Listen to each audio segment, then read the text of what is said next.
Ehsan Ahmad! New theme song! Same old green. Oh, that's utterly delicious. Delicious to my taste buds and my holes for my earbuds. Thank you. What's happening, amps? It's Critical Eeks. Level 12, I think.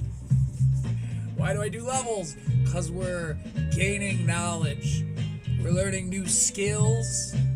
We're figuring out what steps to take to get to the bottom of this fine art known as stand-up comedy. As I shouted earlier, today we're doing Ehsan Ahmad. A little Red Marian round of applause here. Golf clap, golf clap. Ehsan Ahmad. Of course, an Austinite, non-New Yorker, originally from San Diego, as I learned in an interview today he did with Timothy No Breaks. I was going to show you guys the Timmy No Breaks one, but it's kind of it's an interview, but like we've learned with Timmy No Breaks, you know, it's all very surface level. We will, of course, about halfway through our review of Ehsan Ahmad, be reviewing Choreography, the memoir by the great cult leader and actor known as Corey Feldman. So look forward to that. This time I'll remember to play some royalty-free music. Usually we go reggae, but feeling that funk today. That's right. Today I'm in a funk and not in a bad way. So I'm looking for Ehsan online, right? I'm going, how do we get to know Ehsan Ahmad? I can't believe I'm not wearing any of my rings today. Let's fix that, shall we? Seems like a good one. We'll put this one on. Got that whilst driving up Pikes Peak in Colorado. Bought it from some natives on the side of the road, and they fucked me over. It's cool. It's cool. We're even. Anyway, where can I get to know Ehsan Ahmad? I have the money to spend. I just need somewhere to put it. And then I thought to myself, podcasts, lots and lots of money. Who else could I be referring to other than tall and funny comedian Joe Rogan's podcast, known as The Joe Rogan Experience. So, I have not seen even a second of Ehsan Ahmad, and it is, I think it's Ehsan Ahmad, because he's, I want to say Bangladeshi, and I think that's what those H's over on that side of the world, that is how those H's do. So anyway, I haven't seen any of this interview. I just saw that he's on the JRE, and that came out 2 hours ago now. At the time, it was like 20 minutes ago, so put yourself in my shoes then. Now that you're seeing this, it's been probably about a month or so since I'm recording this, so really, really have to use your imagination to put yourself where I was when I saw Ehsan Ahmad on the Joe Rogan Experience. Check it out. Joe Rogan Podcast, check it out. So very strange already. The first graphic it shows has the Spotify like lines, like the 3 lines for the Spotify emblem, and it says a Spotify podcast. The Joe Rogan Experience, which is interesting. I wanna let's Google this. Is Joe Rogan still on contract with Spotify?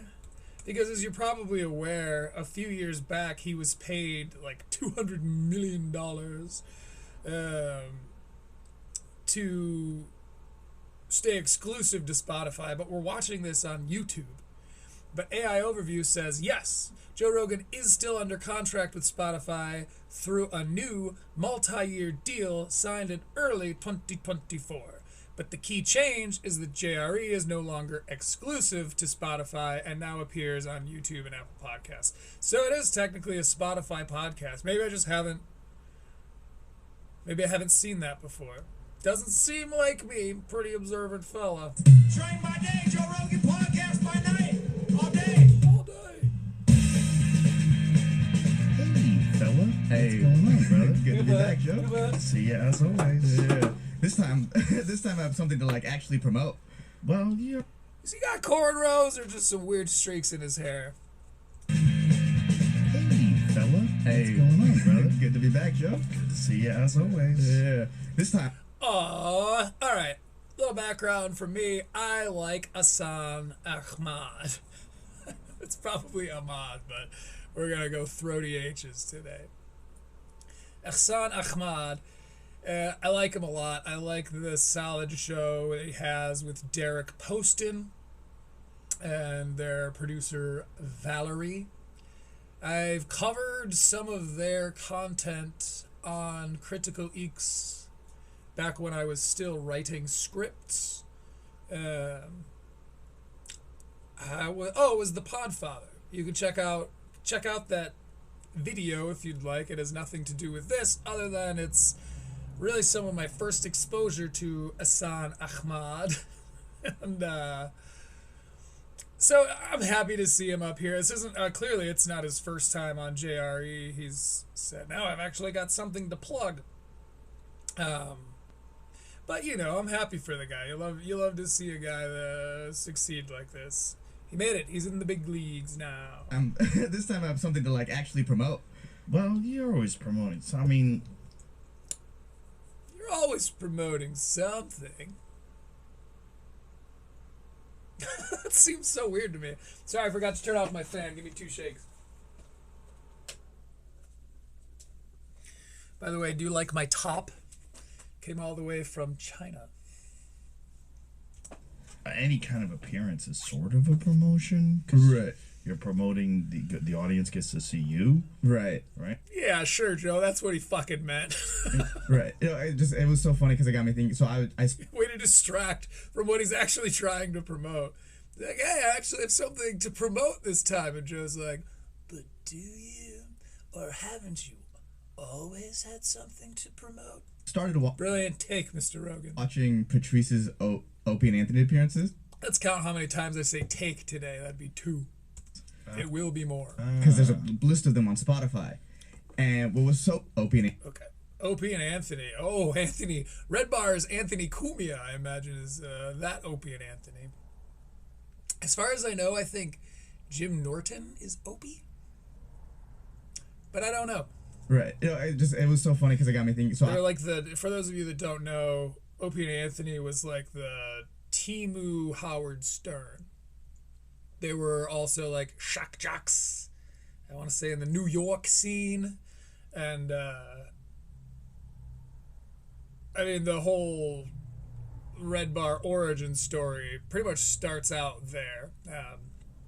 But go watch some goddamn Red Bar. I'm not here to tell you that story. I started watching Patrice's If you haven't seen Red Bar, what in the hell are you doing here? Opie and Anthony appearances Go watch Red Bar for the next couple years and then come back to me. because there's a list of them on Spotify. And what was so funny to me was like, Seriously, is he doing cornrows here? It looks like cornrows. See, okay, you probably noticed if you pull the hair straight back and it's thin hair, which is a scientific term, not a remark on the amount of hair I have, thank you. But yeah, right here is a good example. If you pull thin hair back, you can sometimes get these little streaks. Ehsan is completely bald on the top of his head and has some wild, crazy hair on the sides and back, which is personally my favorite look that a dude can have. I think that's a sharp look. I think it's strong. It's got protagonist vibes. William Montgomery type stuff, except he's not as Bangladeshi. you know how they have these group of Bangladesharian. mentally disabled people that they kind of fuck with. Opie and Anthony. Yeah, Oh, yeah, it was like rough. Oh, that sounds hilarious. carousel. And it was Wait. Did they lack the mental capacity to realize they were being made fun of too? It's like kind of mean. Kind of hard. Oh, is it kind of mean? Yeah, it's kind of like, ooh, I'm kind of glad we're past that. But what made me laugh It's Joe Rogan going, it's kind of horrible. is every single And you know. one of them at the end of the thing was like, and here's my website. Like, I had a website, and I was like, damn, I've been on the Joe Rogan Experience twice, and I don't even have a website. You didn't have a website? I didn't have a website. This is the first time I had a website. Wow. Okay. Good for Ehsan. How did, Ehsan's got a good heart. what did you do? Did you make it yourself? No. Yeah, Joe, he fucking made it himself. He learned how to code. and he spent years of his life learning how to code, and he ignored all of the constant ads that I think you are inundating us with about, what is it, rectangle area or Squarespace or something. Oh, I realized, like, I gotta just pay people to do stuff like that. That's out Yeah. of my wheelhouse of, like, things I can do. Ironically, I'm terrible with technology for Oh, it's because he's Bangladeshi. Did you code that yourself? a guy who looks Was it traditional style, as is your custom? like me. There's How did you find time to do that between call center scams? Oh, yeah. That was an ad, by the way, but it's Joe Rogan, for fuck's sake. I can't even begin to make fun of him for the ads he's going to bury us under. The timing was kind of funny, though. Squarespace has a great setup. It's pretty easy to do. Yeah. Really. These guys just keep making me so inescapably right. Yeah, but I think that's just pure. It's like pure laziness almost on my end for sure, and a little bit like I spend so much time on my. Like Ehsan, yeah, he's like, yeah, Squarespace makes it easy, and also like it's kind of hard to do, and I don't feel like it. I respect that. Like my brain space and this is dedicated to my jokes. I kind of shut out everything else. Okay. All right. Yeah. The fine art of stand-up comedy. He's apparently has a little more respect for the art form than other podcasters / comedians, such as Stavros Halkias, who I went through a Stavros phase a little while back, you may recall. It's interesting the way he talks about it, because he's like, it is not an art, it's not an art. I can't do Stavros's laugh, but that was pretty fucking close. He says it's the lowest art form, which could be true. I mean, I think that's really less of a remark on stand-up comedy as an art form itself, and more a remark on Stavros's approach to it. Not everyone can look as hilarious as you, Stavros. Some of these guys have to get those funnies through actual writing. Like, I don't know. I think I watched Fat Rascal years ago, like when it came out. That was before I was really like trying to learn more and analyze these things, which is obviously what we do here. I'm no expert. I'm just someone who's poking around and trying to thrygaring. I'm just trying to figure out how this world works, and it's a fun little universe, but I'm by no means any kind of master of this realm. It's a fun time to be alive. One of the things that's really exciting about the mothership is for someone like me who's been doing comedy for so long. Joe looks tired, bruv. He's got like some 5 o'clock shadow going on. Did you hit your ice bath this morning, Joe? It's really exciting to watch people's careers launch.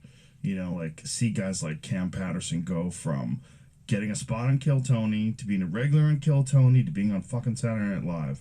Boom. It's crazy. Like some of the. That's true. At least, I mean, everyone else is giving Joe credit for all of the success of Kill Tony, and I think rightfully so. So at least Joe is aware of the fact that he's kind of elevated that.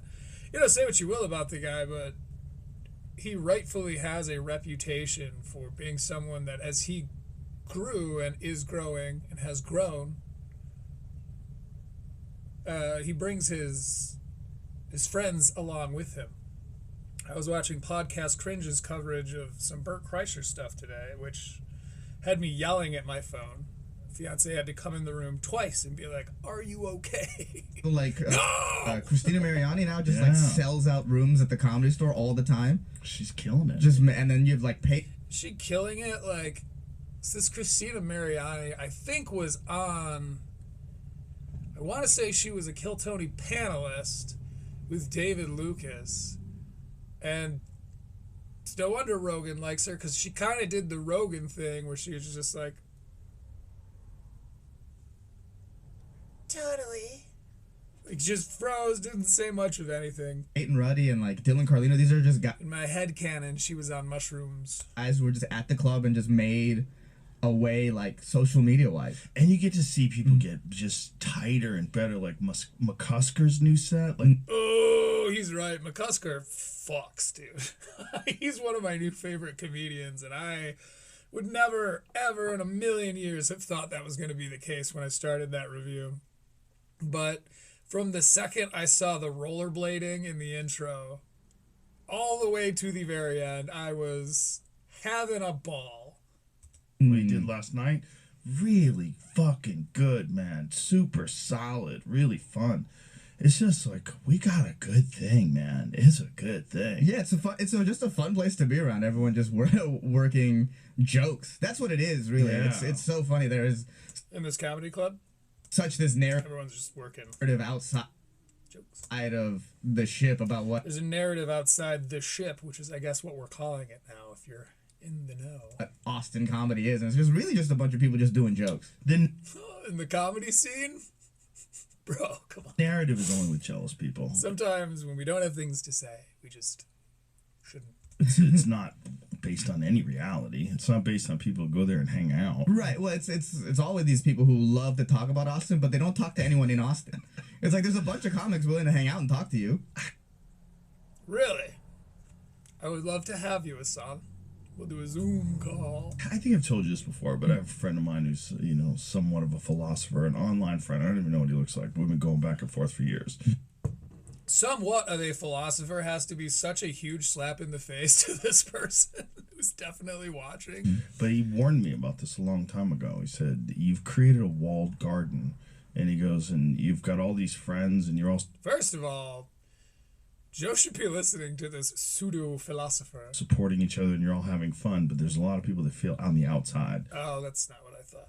And they Okay, in fact, it's actually like just the IRL don't read the comments. feel like left out of it. I thought he was going to get down to the point of like, you're in an echo chamber, which is why Burn the Boats got the reaction that it got, was because you're in your own walled garden, so you get to decide what's planted there, what the watering schedule is, and when you decide to harvest, your yields, and it's your garden, and everyone wants to eat that fruit. Everyone wants to be in that garden, so they're just going, yeah, Joe, that sounds like a great idea. I mean, soil's plenty saturated, but let's throw some more water on there, because Joe said. But that's not what his sort of a philosopher friend advised him. He was just like, look, you're at the cool kids table, and the rest of the kids, they're going to hate you for it. And so they're like, fuck those people. That party sucks. It's kind of along those lines. That's kind of a cope. And, C-O-P-E, cope. if you could find some connections to other negative things, like me and Tony, we have this connection to Trump, and so does Shane. And, there's all sorts of... This connection to Trump. It feels a little indulgent. Do you mean you have a connection to him in that he used you for your audience, polarizing a huge portion of your audiences, and then just kind of fucked off? And does Shane have a connection with him? Because didn't Shane... Wasn't there the whole, like... Because he got asked about... Trump, I believe, shortly after he was elected, was asked, like, about Shane Gillis. And Shane was like, excuse me. President Trump was like, Shane Gillis, like, yeah, he's on our side, right? And, citation, Red Ba. But I don't think Shane like did the Trump impression. Does he have like this same connection? Because Tony's connection to him was obviously the very controversial appearance he made at the final campaign rally. Joe's is that he had him on the show. What's Shane's? So that, fucking, you gotta be a right winger to be, and then the narrative comes up. Oh, you gotta tell jokes about fucking trans people.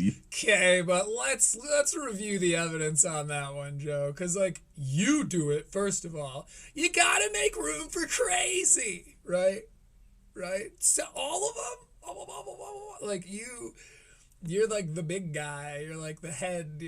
What do they call that? You're the final boss of the Austinites, and you did it in Burn the Boats, right? I'm almost certain that was on Burn the Boats. Tony does it constantly. It's like a trope on Kill Tony that for so long has been hack. I don't think that it's out of pocket for people to accuse Austinites of being obsessed with trans people and the reaction that they get when they bring up trans things. Especially because a lot of the time the butt of the joke is like, aren't they gross? You have to. That's not really a girl. Yeah. Hilarious, man. Yeah. You can't be a liberal. You can't be a this. You can't be like. well, that. If we're associating liberal with what he tends to conflate as also the woke, aren't you where the woke meets the wall? The whole like you have to be a right winger. That's like, to me that's like massive projection, because there are these spaces where like, because what, they're closet conservatives? How's that projection?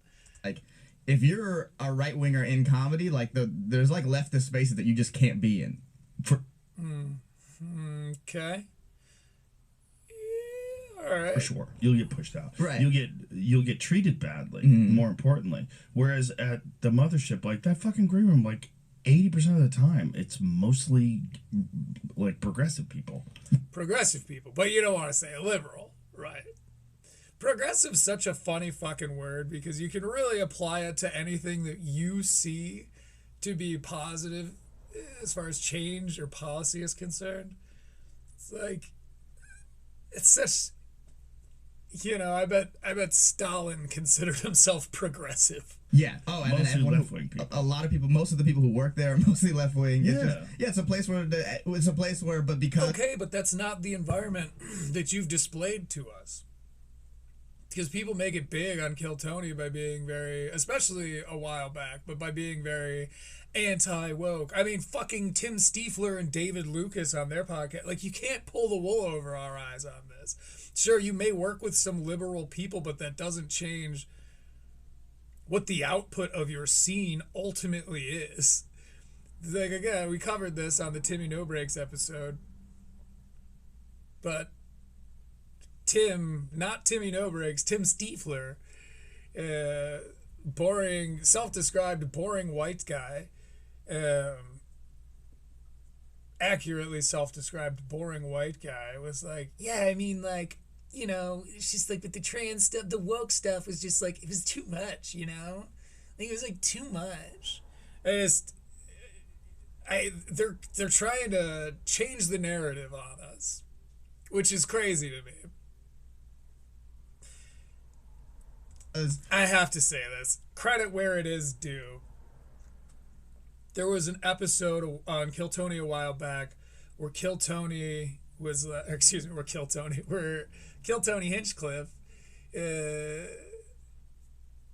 was like, you know, people always assume I'm a Republican, but I'm not. I'm a common sense centrist.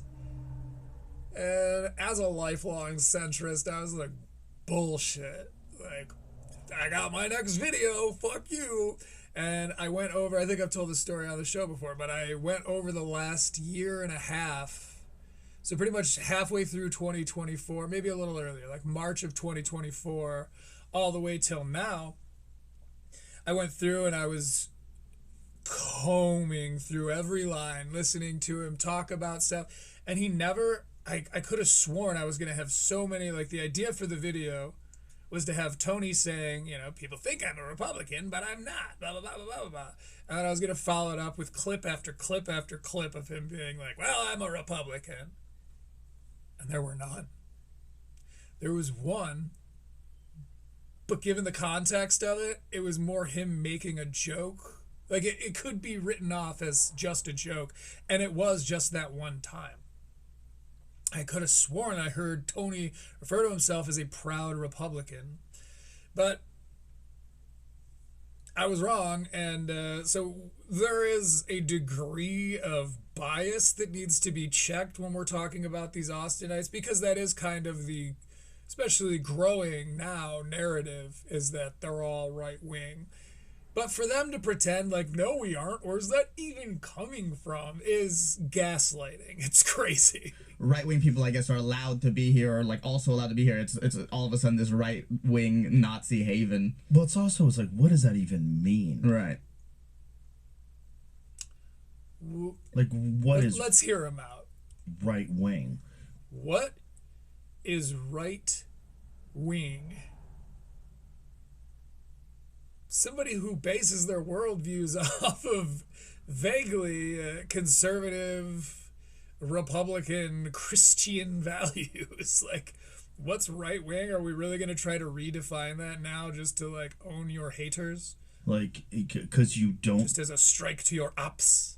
Think that candidate and what they were doing by, like, storming the fucking gates with illegal immigrants, you don't think that was a good idea? You don't think, like, rampant spending, completely unchecked with no documentation, like what's going on in California? Take a drink of water, Joe. Yeah.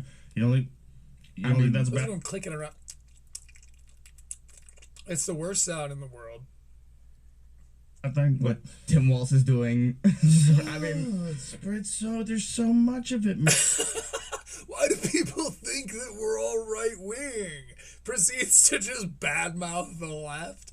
Like, I'm not saying that inherently makes you a conservative, but can you not understand where they're coming from a little? Can you not go, yeah, I see where they're coming from, and given a lot of the stuff that's come out in the last few years, sure, I feel where where that's born. But really, it's blah, blah, blah, blah, blah, blah, blah. And then provide, like, actual counterexamples rather than being like, no, it isn't. We have, like, most of the guys here are, like, left-wing. We have a firm grasp on what being left-wing means, but what does, like, being right-wing even mean, man? But then it's also like, yeah, what ICE is doing, like, fucking shooting that lady seems kind of crazy. Oh, does that seem a little crazy, Joe? Bold fucking stance. Like... Federal agent shot an American citizen? Oh. Having people that happen to be What, you think that's crazy? Wow. American citizens. What's funny is, like, the reason that people think you're so right-wing is a big part of your base is probably pissed just to hear you say that. And fucking dragging... What would Osmongold say? Out onto the... I've been watching a lot of Osmongold recently. I actually have to make a little bit of a retraction because I lumped him in with Penguins at a point. I think Penguins is doing a lot more of, like, his legitimate self. I think Osmongold is playing more of, like, a character that's just kind of a blown-up version of his actual beliefs. But there are a lot of things that, like, in the clips I saw, I was like, oh, it's kind of a crazy thing to say, dude. Like... Then the more you watch him, you're like, oh, okay, so he does have some pretty wild takes, but a lot of the more super ridiculous shit he says, he's just got a very dry sarcasm to him. So I was wrong about Osmongold when I referred to him previously, I think, but more as this story develops. The snow and ask them for their papers. That seems kind of fucking crazy, too. Yeah. Fucking Dratley seems kind of... Anyway, let's go back to what he's talking about. Crazy. Like grabbing people that happen to be American citizens and fucking dragging them out onto the snow and ask them for their papers. That seems kind of fucking crazy, too. Yeah, that seems insane. But it seems insane, but let's hear him out. It's also like, they have a crazy job. Like, imagine... Oh, boy. Here we go. You're an ICE agent. Just imagine what happened. Okay. I'm going to put myself in the imagination space. All right, go. Okay. So we used our sponsor Perplexity the other day and tried to figure out through AI what the exact number is. But when you deep dive, you realize they don't know the number. They really have like an estimate of interactions with illegal immigrants. And it's Okay. Or your AI is just doing the thing that AI does, and that's like be vaguely correct, and then when it sometimes matters, so wrong. somewhere around 11 million for 4 years, which is fucking wild. So that's fucking wild. But like, ICE shooting that woman in the face seems pretty crazy. 10 Austins Okay, yeah. at least. I love. That's his new metric. That's 10 Austins big. How many is that? 10 Austins many. Of illegal immigrants were allowed to get in this country, aided to get in this country, and then moved to states. They moved them. They flew them out to certain swing states. Like, this is all Mike Benza's documented all this stuff. There's Who the hell's Mike Benza? Let's find out. I'm gonna get my Google fingers going. Who is Mike Benza? Mike Benza. Professor Benza teaches criminal law. Criminal procedure 1. Death penalty issues. The death penalty. This might not even be the same guy. It seems probably that it is, but yeah, I don't know. As soon as I hear is a teacher, I get a little bit. all you can see they gave him EBT cards. Like, so imagine. You can imagine two things. One, imagine you're one of those people. You're like, dude, they're asking me to come. This is awesome. Now I'm in America. They're asking you to come. Again, I'm like, none of us really know shit about any of this, but let's, now let me access your imagination. Do we really think they were like sending out flyers to third world countries? Or did they just ease the restrictions that were already there and kind of up the benefits that maybe already existed? I don't know, but it seems to me like they didn't ask them to come, right? Imagine two things. One, imagine you're one of those people. You're like, dude, they're asking me to come. I'm not gonna let you pull me into politics here, Mr. Rogan, but that's just like basic logic wise. Seems like, were they sending out mass emails to these third world countries that don't have electricity? This is awesome. Now I'm in America. I'm going to get a good job. I'm going to be able to support my family. And then all of a sudden you have these fucking dudes in bulletproof vests looking for you on the streets. Yeah, yeah. You're Ooh. like, I thought you said it was okay. I thought the Red Cross gave me a map. You gave me a fucking cell phone and now you're hunting me. Right, and they just It was so funny because we accidentally slipped into the perspective of the immigrants rather than an ICE agent, which is how this thought experiment began. like caught in the crossfire. But now imagine the ICE agents. Okay, this is Okay, now we're back to the ICE agent. your job. Your job is to go out and find these people. And one of the things you get about this, it's like, because there was like a recent clip of mine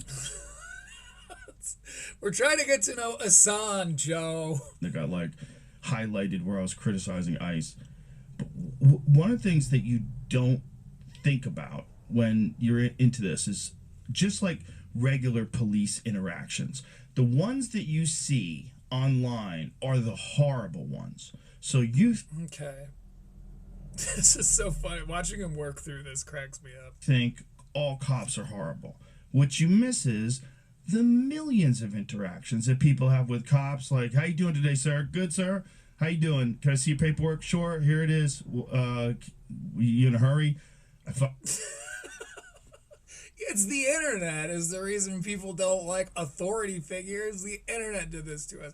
Previous to the internet, dudes loved cops. Fucked up, late for work. Who doesn't love to get flicked when you're driving down the highway on your way to work? All right, man. Just slow down. Go. Like, all right, thanks, brother. Like, it's kind of neither here nor there, but like, all right. He keeps losing track of what he's talking about. And I guess in some ways I respect that. Everything's nice. I do the same. That happens too. Like, there's nice interactions with cops. There's people that save people from bad. Yeah, true. And most of them arguably should be that way. And it is unfortunate that we don't actually see that pushed because that's not what sells. that doesn't mean that the people who are outraged by those really, really, really bad moments are wrong for it, though. Bad guys.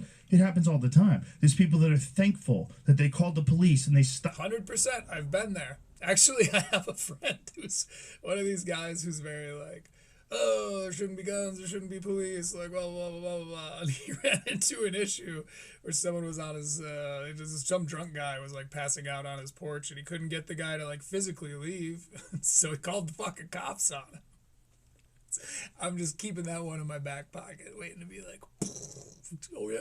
Stop the burglar who is breaking into their fucking mom's house. Or Yeah, come save somebody's life who's dying. Like, yeah, it's 100%. And it's funny because more people believe that than are willing to let on. whatever For instance, my aforementioned friend. it is. Right. There's so many more of those, but you're not seeing those videos. And so with the ICE thing, with your own Oh, God, he keeps going. I want to hear Ehsan talk, Joe. only seeing and you're only hearing about We've only heard him go, yeah, that is crazy.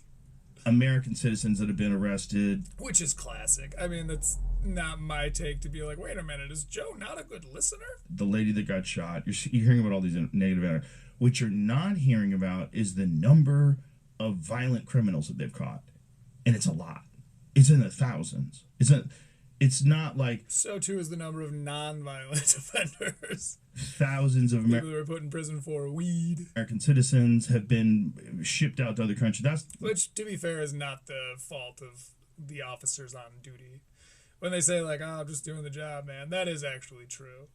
You know, it's I can only relate, like, working the door at places, but, like, no one likes when you check their ID. It's annoying every time. Like, the best way to do it is, like, that's not my fucking decision, man. Like, you blame upward. Or when you're bartending, how come this is so expensive? It's just like, oh, that gets made way above my pay grade. That decision has nothing to do with me, brother. I hear you. no, it's like net positive if you look at it that way. Like see if you can find out how many, because I know there's He's going to ask his AI. probably going to be a bunch of various sources that are not totally accurate. But find You love those. out, like, what are the number of violent criminals they've caught since they started doing this? Well, also the Oh, since they started, I thought it was like, what, fucking law enforcement? there is a question on. This is how because I know this is how they recruit some ICE agents. It's just like their ads on local TV, just offering. I get them on my phone. I get them on my damn YouTube. They Like do it on the signing UFC. What does that say about me? Yeah. During the UFC, there's an ICE ad. Yeah, and it's like these are just like all During USA, there's an ICE ad. What's he talking about? Do it on the signing UFC? bonus. Yeah. UFC, I see. That's smart. That's just good During marketing. the UFC, there's an ICE ad. Yeah, and it's like these are just like also regular people. How much training are they? He looks like a newborn babe when he says that. During UFC, there's an ICE ad. It's so earnest. Oh, Joe, you cutie. There's an ICE ad. Yeah, and There's an ICE ad. it's like these are just like also. No shit. Again, that's just brilliant marketing. How many of those dudes who are just like, yeah, wait, what? ICE? I'm in. Let's go own the libs and the brown people. Regular people, how much training are they really getting? But also, you know, it pays better than a lot of other jobs you could get in the States right now. Right. Because when you Without, you know, any kind of education or whatever. watch the shooting video, you're like, what? I'm told. Been the job market for quite a while. Need that shit. Why is the guy shooting also recording with his phone? Like, there's no way that's like Maybe anything you're for trained to do. his own safety, like just to make sure that you can see this lady's unhinged. Is he not? Let's go back. I lose track of what they're talking about. Recording with his phone. Like, there's no way that's like Maybe anything you're for trained to do. His own safety, like A little farther back. Like, these are just like also regular people. How much? Okay, so what we've learned about Ehsan so far is he really is he's a very friendly hang. There have been times where I don't think he fully agrees with what Joe is talking about, and so he's kind of like, and then he waits for his time to make a point that's adjacent so that they're still having the same conversation. It's adjacent to the thing Joe was just talking about. Excuse me, what Joe? But he's not directly agreeing with everything he says, which might seem to the untrained eye like cowardice, but it really isn't. It's just social graces. You know, like, okay, I don't agree with what that was, but here's something that kind of correlates to that I do think. Like, we could kind of move to that. I don't know that Joe's going to follow it, but if I'm really scraping the barrel here, that is some information that we have gained on Ehsan. He's a nice guy. How much training are they really getting? Right. Because when you watch the shooting video, you're like, why is the guy shooting also recording with his phone? Like, there's no way that's like Maybe anything you're for trained to do. his own safety, like just to make sure that you can see this lady's unhinged. Is he not wearing a body camera? He's not a cop, right? Yeah. Well, maybe it should be addressed. He's not wearing a body camera. The dude was holding his phone at the same time. That's crazy. I bet that's why. I bet that's why he filmed it. And also, that same guy. Okay, but wouldn't that be premeditated? If you bust out his phone because he's like, I'm going to need evidence after I fucking... Right? Isn't that like the definition of premeditation? Or was he just like, this is going to go viral. I'm working on my TikTok. Turns out was dragged by a car just recently. Is that true? Guy turns out was dragged by a car just recently. Oh, he killed her because of PTSD, guys. Chill. So, like, he almost lost his life, or someone did try to run him over. He's hanging onto a car for dear life. I think he got 300 feet. He got dragged 300 feet. That's crazy. 300 feet that's a long way to get dragged. Yeah. He's so earnest. I wish you could. I literally want to lift, if I wasn't hooked up to a bunch of different shit here, I would lift up the screen and show you his eyes. 300 feet, that's crazy. It's just like he's being such a cutie today. 300 feet. He got dragged 300 feet. That's crazy. 300 feet that's a long way to get 300 feet, that's a long way. dragged. Yeah. Is that a long way to get dragged? Joe, thank you for reiterating. Yeah. Right? Yeah. You 100%. That's a full football field. There's a full possibility that you At least Ehsan is contributing to the conversation. Now, it's a full football field, for those of you that don't have the reference. may die. There's no single public P.S. Let go. record number of violent criminals captured by ICE raids just over the last few months, and available data suggests those cases are a relatively small share of recent ICE arrests and detentions. Ouch, Joe. One analysis, ICE internal data, said that only 5 to 8% of the people booked into ICE detention late 2025 and early fiscal year 2026 had violent or serious property crime convictions. Ooh, this is against your point, my friend. Let's see how he reacts to the internet completely proving him to be inaccurate. But even if it's 8%, Like 8%, like 300 feet is really long, and 8 is more than 5. they've gotten rid of 500,000 people already, and then 1.6 million voluntarily deported. So in 500,000 people, 8% He's trying so. is a This lot. is what I refer to as micro correctness, where like you make a really steadfast, hard line point of like, yeah, but let's look up how many. Let's look up how many people are violent offenders, right? Because, like, it's a lot, and that's a good thing. The computer's like, it's not a lot. You're like, well, okay, 8%, it might not seem like a lot, but as long as you've got 1.5 million nonviolent offenders, 8% of that being violent offenders, so I'm not wrong. It's micro correctness, and it is a fool's move. That's Right. a lot of violent criminals. So this is Fool like Don Quixote, not fool like Vampire, weirdly to phrased. be clear. As of January 2020, I would say 8% is a lot. Like if you have cancer in 8% of your body, I would say you're fucked. You know what I'm saying? Like if you're saying, oh, Totally, Joe. Totally. it's only been 8% that are violent criminals. It's a lot. That's a lot of people. But now the question is, are these 8% and the non-violent people saying, I love hearing comedians talk about modern day issues that are a huge fucking deal, especially in front of 20 million people. Well, yeah, but the thing, okay, so 8%, which is a lot. I are these 8% and then the non-violent If people sent in this to the same place. are the 8% of violent offenders and the non-violent offenders sent to the same place? I can't tell if that's a really smart question, I just don't get it, or if it's so stupid, my brain won't compute. And then the non-violent people sent in this to the same place. Ooh, that's a good question. You know what I mean? Is it like the same country? Because Yeah. you do want You're the saying like, oh, some countries are a little more prone to being violent offenders. I might be what he's asking. violent criminals out, but then I don't want the non-violent criminals to be sent, or non-violent people who are here to be sent to a prison. Exactly. Oh, I see. A prison. I mean, isn't that not at all what they're doing? Isn't it just like sending them home or whatever? It says You know? ICE no longer voluntarily publishes detailed case level arrest breakdowns by offense type and independent projects. And let me guess, conspiracy theorist Joe Rogan is not going to raise a red flag at that. Or voluntarily publishes Prison.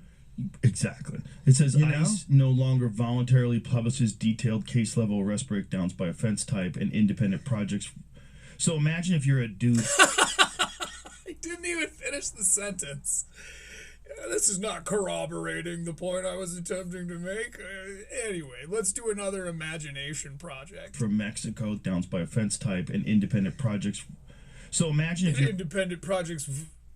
So a imagine. dude from Mexico that just walked up here because Right. he wanted a better job, and then they shove you in a prison. And now, in some prison. And you in never El did anything Salvador. bad your whole life, and now you're in some. Well, the El Salvador thing, are they still doing that? I don't know. That was a bad. Guys, are we talking out of our depth here, boys? Are we maybe way out of our depth and like we should just go back to talking about comedy? It's just such a meme at this point, man. The like comedy mothership, the green room. We're not all Republican. Republican issues. Bad. Yeah. That's bad optics. Yeah. I mean, there's a lot of Let's go back. Whole life, and now you're in some. Well, the El Salvador thing, are they still doing that? I don't know. That was a bad. Yeah. That's bad optics. Yeah. I mean, there's a lot of Hello, welcome to the show. We're going to do some Ehsan Ahmad review in a little bit here. Right now, we're getting to know him via his most recent appearance on the JRE Experience. optics with ICE has been terrible. It says recent enforcement has involved thousands of arrests nationwide, but available analysis consistently indicate that only a small minority of those. Is that in italics? No. Bold. Is it not? Yeah. Is it Maybe. weird? Joe's eyes giving out on him. What is this? Right? Yeah. Looks a little funky. No, it's not. It's just that's perplexing. Oh, Joe, you just woke up 20 minutes ago, bro. Actually showing its bias. Small minority of those. That's a tone of those in ICE detention We're going to talk bias now? arrested by ICE in late 2025 and early 2026. We're talking bias. Why don't you buy us something else to talk about, Mr. $250 million deal? Thank you. Thank you. Have violent criminal convictions. Most have no convictions. But when they saying small minority, they indicated previously that that's 8%. That still means a lot of human beings. Yeah. Right. But in the same breath, right? The same breath that would describe 8% as a lot of human beings, how many people need to fill that 92%? Like, it's the same factor that makes 8% a lot makes 92% fucking crazy. It's such a weird cope of an argument. Yeah. 8%'s a lot. I mean, think about it. If you were missing 8% of your foot, it'd be harder to walk. That's a lot of violent human beings. Like, if you could sign... I love all these hypotheticals. And he's just burying his nonsense with. Well, but think about how many times I said, imagine if.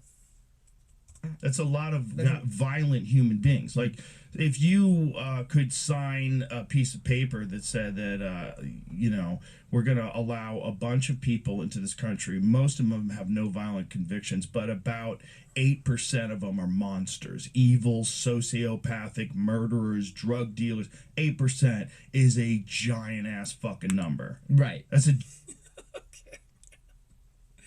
Sure. You're micro right.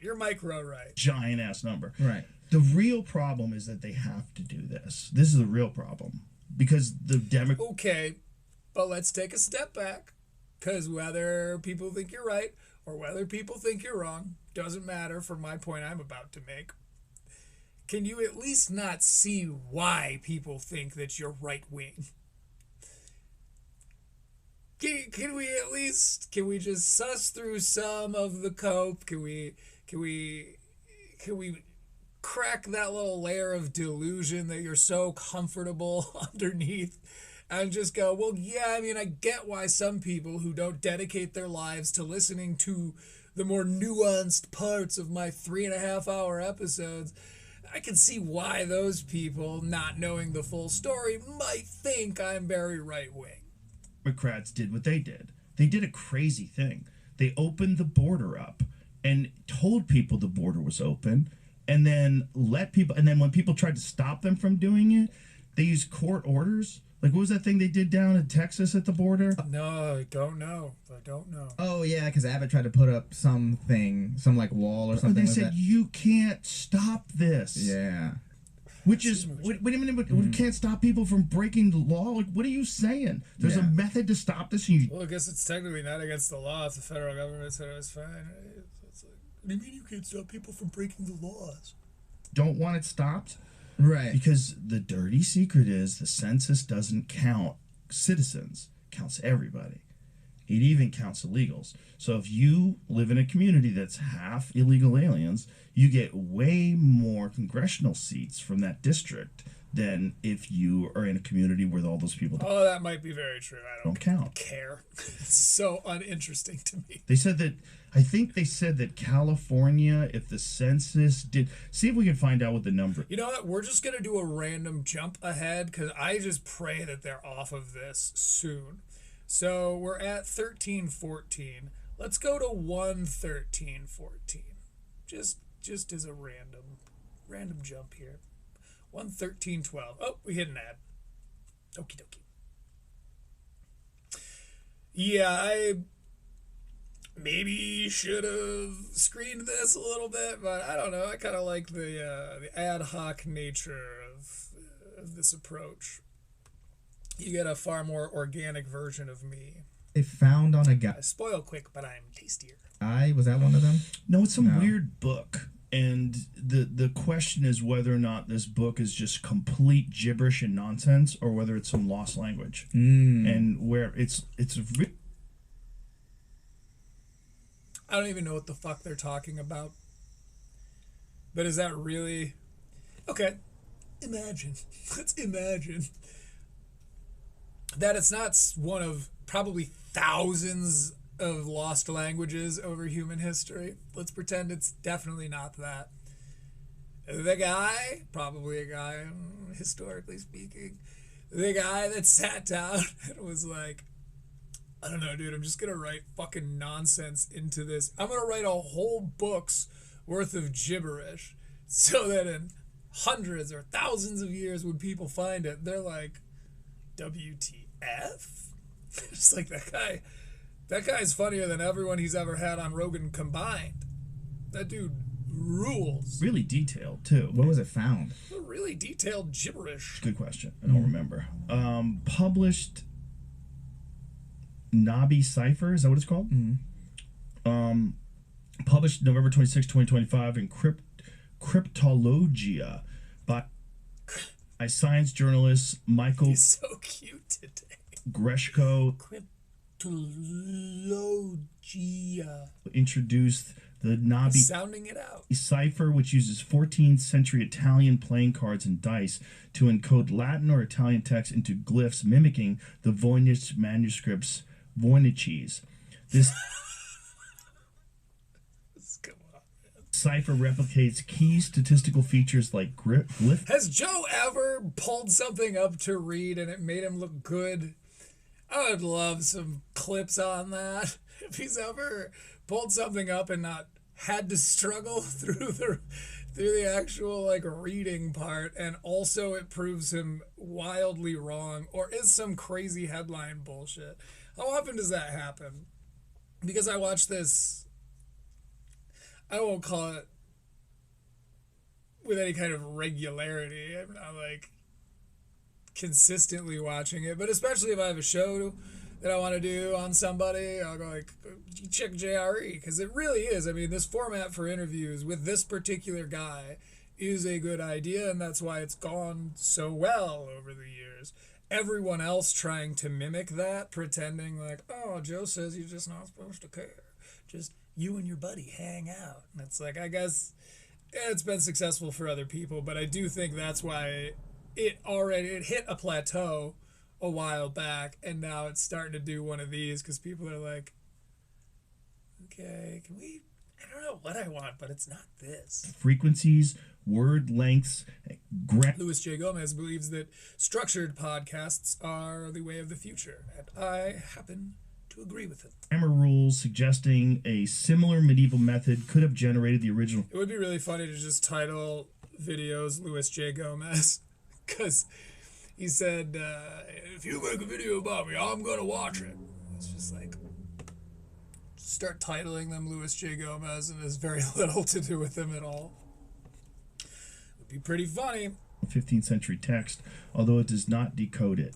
I still think, and I'm pretty certain I put this video out before I stopped doing my scripted videos, but I still think I started the fight between Jason Ellis and Luis J. Gomez.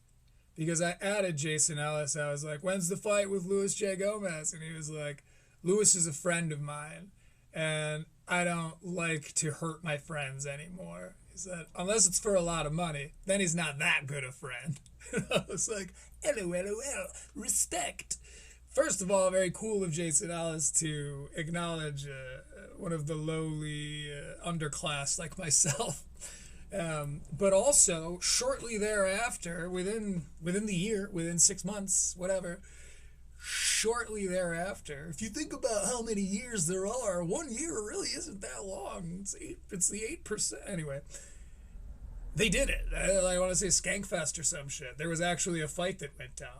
And if you look at his response to me, it clearly had not come up before. I think old Critical Leaks may have planted that seed in their noggins. Wow. And that's awesome. Have you seen it? See if you can find images of it. It's freaky. Where was it found? That's a really good question. Yeah. Well, let's find that out. The Voynich Ninja. There's like groups dedicated to this. Oh, people are obsessed with it. I mean, they've been This is a fun thing. Okay, so they're just talking about this whatever book. I don't know. I kind of want. Okay, we got Ehsan on camera for longer right here. So we're jumping ahead. Let's see if we can get some Ehsan talk. Another advertisement. You know, you did this to us, Joe. I can't help but feel like Joe's a huge part of why we can't escape ads anywhere now. Even if you're paying for subscriptions, if you're not paying for like the premium subscriptions, if you're not paying for the premium tier of these subscriptions, you still just have to watch all the same commercials that now play on YouTube. Feed off of each other. They caught up to us, man. The internet helped us break away, and now they've caught back up. I'm so happy too, like the way this. So what's Ehsan happy about? Really are all lucky, and is we were Going back a little bit, what are they lucky for? one thing that I think we really highlight at the club He's is being so earnest. He's like scratching his leg, and he's like, "That's one thing I think we really highlight at the club." I love this, Joe. Very huggable, Joe. that we really are all happy. We really are all lucky, True. Well, you love to hear that little humility. and we really enjoy our time together. And Yeah. feed off of each other. I'm so happy too, like the way this. I hope that this, in tandem with his special, I hope his special is great, and we're just about to jump into that. We've been doing his coverage for quite a while, so I think we've learned what we're going to learn about Ehsan after this. Excuse me, Widget. But I hope that after this JRE episode, everyone goes and watches his special. And I also hope that that special is really good. Because I want Ehsan to be big, you know? The Solid Show, I mean, some of their episodes they have like 600 views, like, which for me would be groundbreaking. I think I've had one video ever that broke 600 views, but like, I think he deserves more success than he's currently seeing, especially because he's chopping heads with all these guys. Tony loves the dude. Joe loves the Tony Hinchcliffe loves the dude. Joe Rogan loves the guy. Like, I think he's, and his story is like, he was one of the people, he moved to Austin. He was in that like first push. So I guess what happened is Rogan moved there, and then Derek Poston, his co-host on the Salad Show, moved down there, called Ehsan and was like, motherfucker, like, you got to get down here. It's banging. And this was before the mothership was open. This was when, as they put it, the mothership was Vulcan gas company. And so they've been, I mean, they are some of the original, not original Austinites, like people from Austin. Who cares about those people? We're talking about, you know, the stars that moved to Austin. And he was one of them. So, you know, he's put his time in, man. Let's just be famous. Be famous now, Ehsan. I would say the scene is like incredibly supportive of it. You know, because as the waves, you know, get diminishing returns and kind of smaller and smaller, I hope he's able to find some momentum on one of these last swells. Each other. Because he deserves it, and he's put his time in. He deserves it in that, like, he's put more time into this than a lot of people. We'll see if he deserves it objectively based on his material, but personality-wise, looks-wise, guy's a star. In a way that, like, it's nice, I guess, in this sort of new system that we live in, too, where, like, you can just make it on your own. Like, you don't need, like, I'm not auditioning for a spot that, like, Fuzzy's auditioning for because we're both brown. Right. You know, Who's comedian Fuzzy? I recognize that. Who is comedian Fuzzy? Comedian Fuzzy refers to Gabriel Fluffy Iglesias. See, AI. Come on, man. Thumbs down. Google AI. Fuzzy, you're probably talking about Fluffy, you dumb bastard. You forgot the name. You know what Like I mean? in the old days. Yeah, there's no reason for No, Fuzzy must be a guy I recognize from Kill Tony. me to be like, damn, I hope he doesn't get this. Right. You know, there's like, it's just Oh, God, he's talking to Joe about the competitive nature of comedy. And then you hear this talked about a lot, where it used to be that everyone was fucking each other over, but then the internet happened, and now, rising tide raises all ships, and all that shit. some of like, oh, dude, we can all just create and then help each other, Yes. like piggyback off each other, and like it's like such a refreshing experience to have. It really is the rising tide lifts all boats. Critical leaks, folks. That's how it should be. And it happens everywhere too, because like, Like and subscribe, PLZ. you know, obviously you're at the mothership and you see how hard the door guys there crush, but like, I'll go to Sunset, and Sunset has some fucking killers as door guys now, especially because like they came up in the Yeah, you see a lot of them come over on Kill Tony, and then they're like Sunset Strip door guys. For context, Sunset Strip is Brian Redband's comedy club. It's notoriously the ceilings are too high. this experience where Sunset, you know, famously the ceilings are high, and What the fuck is going on? I'm plugged in, bruv. like the room can be cavernous, can feel cavernous when it's like tight. Mm-hmm. And so they come up in a harsher, like the mothership, the rooms are set up for comedy. Mm-hmm. Ooh, Joe's not loving this point. And so they come up in a harsher, like the mothership, the rooms are set up for comedy. Mm-hmm.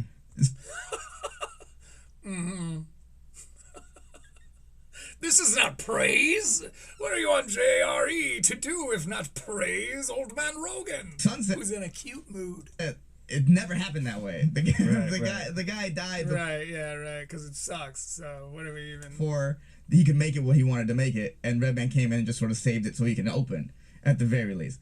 So it's like they come up in these harsh situations, and like there's Nobody likes it when people praise Red Band. this one kid that's It's just really is too bad. I mean, you should go watch my coverage on it or watch the actual episode itself because there's so much more. I covered like the basic story beats from like how Red Band started, YMH and JRE and Kill Tony. Like they call him the Podfather for good reason. But Ehsan and Derek are self-described comedy nerds, and so I mean, it's one of the greater interviews I've seen on a podcast between comedians, because they're sort of the underlings in comparison to Brian Redband, and they're just obsessed with comedy culture. And so they asked a lot of really cool questions and led him to expose a lot of things that like I hadn't heard to date at that point. Now, maybe he'd been on lots of other podcasts and said those same stories, but I saw it first on Ehsan Ahmad's Solid Show. son said his name is, well, kid is very funny to say, he's the grown man, but Mumford Davis, he closes every single Death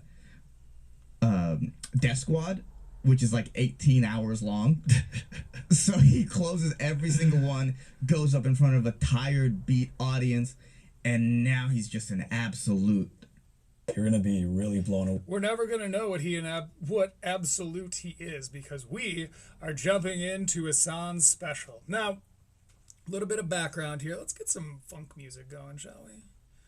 A little funk. Okay, we're doing Ehsan Ahmad. Let's just get you in the fucking mood. Get y'all stoked to do a little bit of a reviewing. So, a little bit of background on this special. Ehsan Ahmad, too soon. Full half-hour comedy special. So he put out a half hour. Frankly, I think this was the right move. I think smoke 'em if you got 'em. You know, that door is closing, so get your foot in while you can. I think that's what he's doing. So he went to, or I guess was reached out to by 800-pound Gorilla Media, who we've seen before on this channel. They put out Beth Stelling's special as well. They do a bunch of them. It's like what the whole basis is. They're like a distribution channel. So comedians do collabs with 800-pound Gorilla Media, and so they can have them on both pages. And accordingly, it has, well, first of all, let me look here. The Solid Show. Okay, this is exactly my point. The Solid Show has 8.4K subscribers, which is very, very, very low, especially for an Austinite podcast that's had some huge names, including Andrew Schultz on. Everyone loves that guy. Anyway, let's read the description. It's premiered January 18th of 2026. As of recording, it is the 22nd. So, let's turn this down a little bit.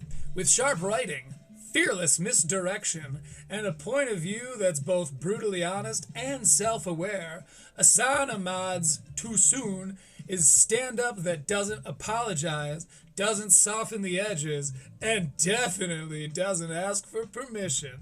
Ehsan, please tell me you didn't write that. That's corny as fuck, even if he didn't write it. If he did, it's unforgivable. That's such a generic description of like, cutting edge comedian doesn't ask for permission and doesn't say apologies. Anyway, follow him at Instagram or TikTok or YouTube at The Solid Show. If you enjoyed the video, don't forget to like, comment, and subscribe for more stand-up content. Subscribe for more stand-up, blah, blah, blah, blah, blah. Okay, so then they describe what 8PG is, 800-pound Gorilla Media, as we call it in the biz. It's the go-to place for stand-up comedy fans, bringing you the latest and greatest specials from your favorite comedians. We're all about giving comics a platform to premiere their new specials and connect with fans like you. Driven by our love... What does that say? Driven by our love for comedy, we're here to deliver fresh, funny laughs straight to you, no matter where you are. Now that's pretty... It's pretty campy, but it's alright. We'll take it. Anyway, without further ado, Ehsan Ahmad's Too Soon. 800-pound gorilla media. First thing that pops up in your face. This is how racist I am, though. I met an Indian Jew, and the first words out of my mouth were, damn. Okay. An Indian Jew, and the first words out of my mouth were, damn. You must He looks cool as shit. be the cheapest man in the world. He also does look like a 2002 mugshot, if you know what I'm saying. The haggling power this dude had. Incredible. He was in an argument. I was like, hey, man, do you want my 2 cents? And he was like, the best I can do is a penny for your thoughts. Do you want my 2 cents? And he was like, the best I can do is a penny for your thoughts.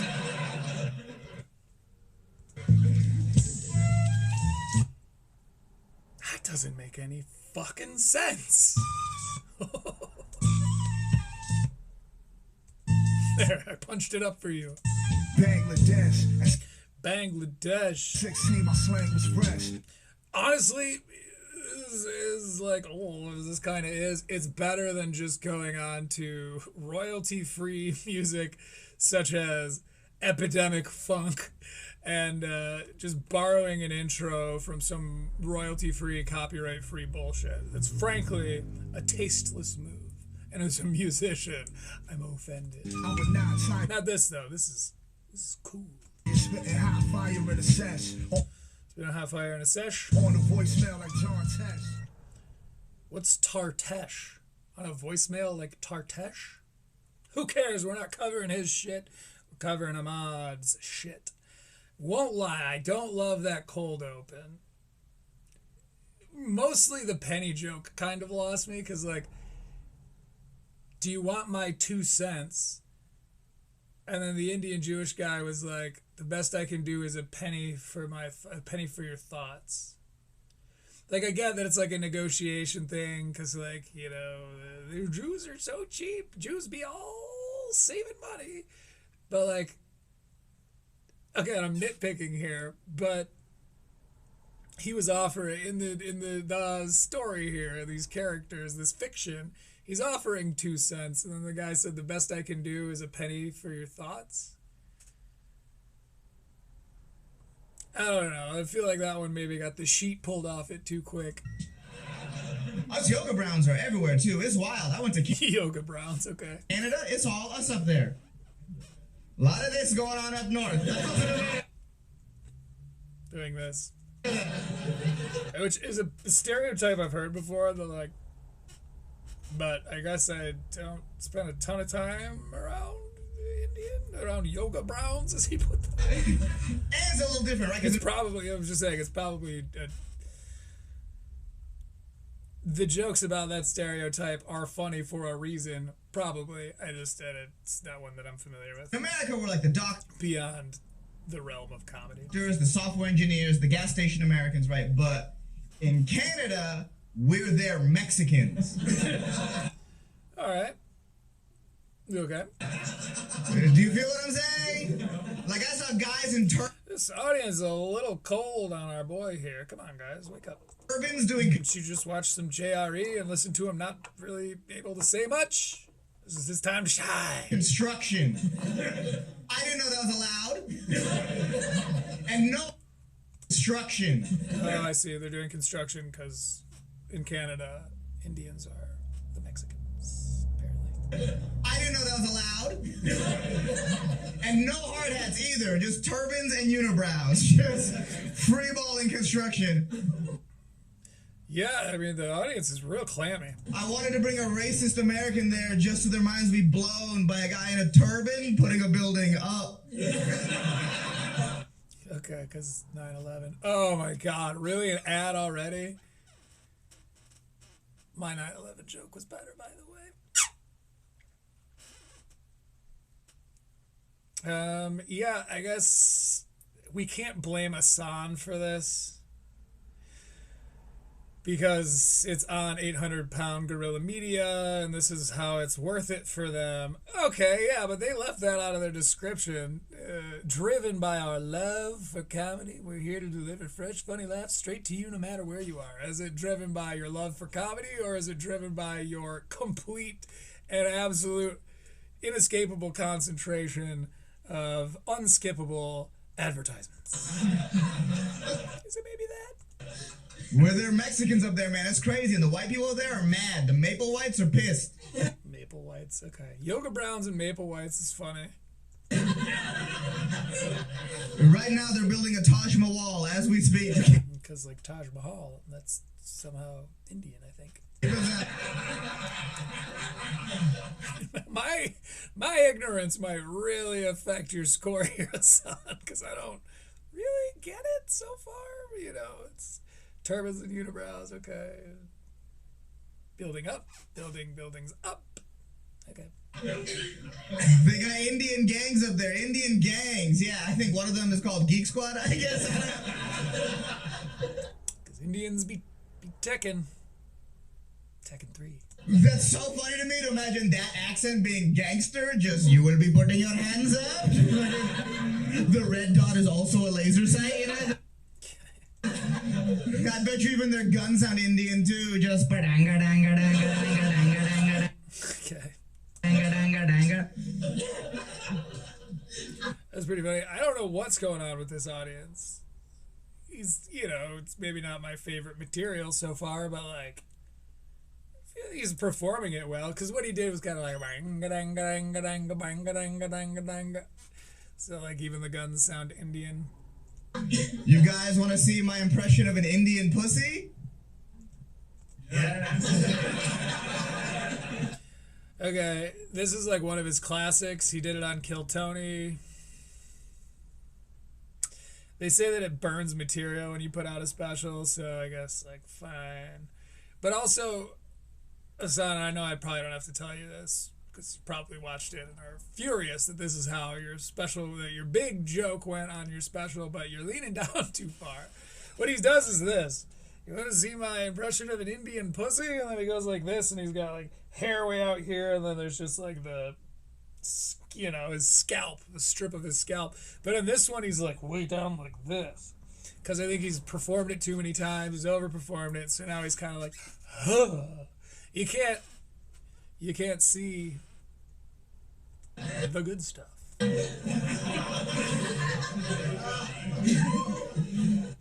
Okay, you can kind of see it there a little bit. What a horrible hairline this is, huh? Just awful. Okay, not awful, you know. I got a whole Gaza strip happening right here. It's terrible. Okay, God, I hope this isn't all just gonna be like cheap Middle Eastern jokes. I got an Israeli barber, and all he does is take from this area. That's all he does.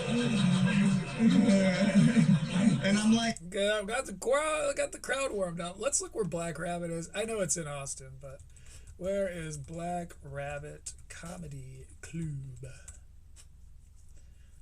Now it's actually stuck in my head, you fucking prick. Black Rabbit Comedy Club is located in downtown Austin, Texas. It is on Brazos Street, so not underground. It's an underground location venue,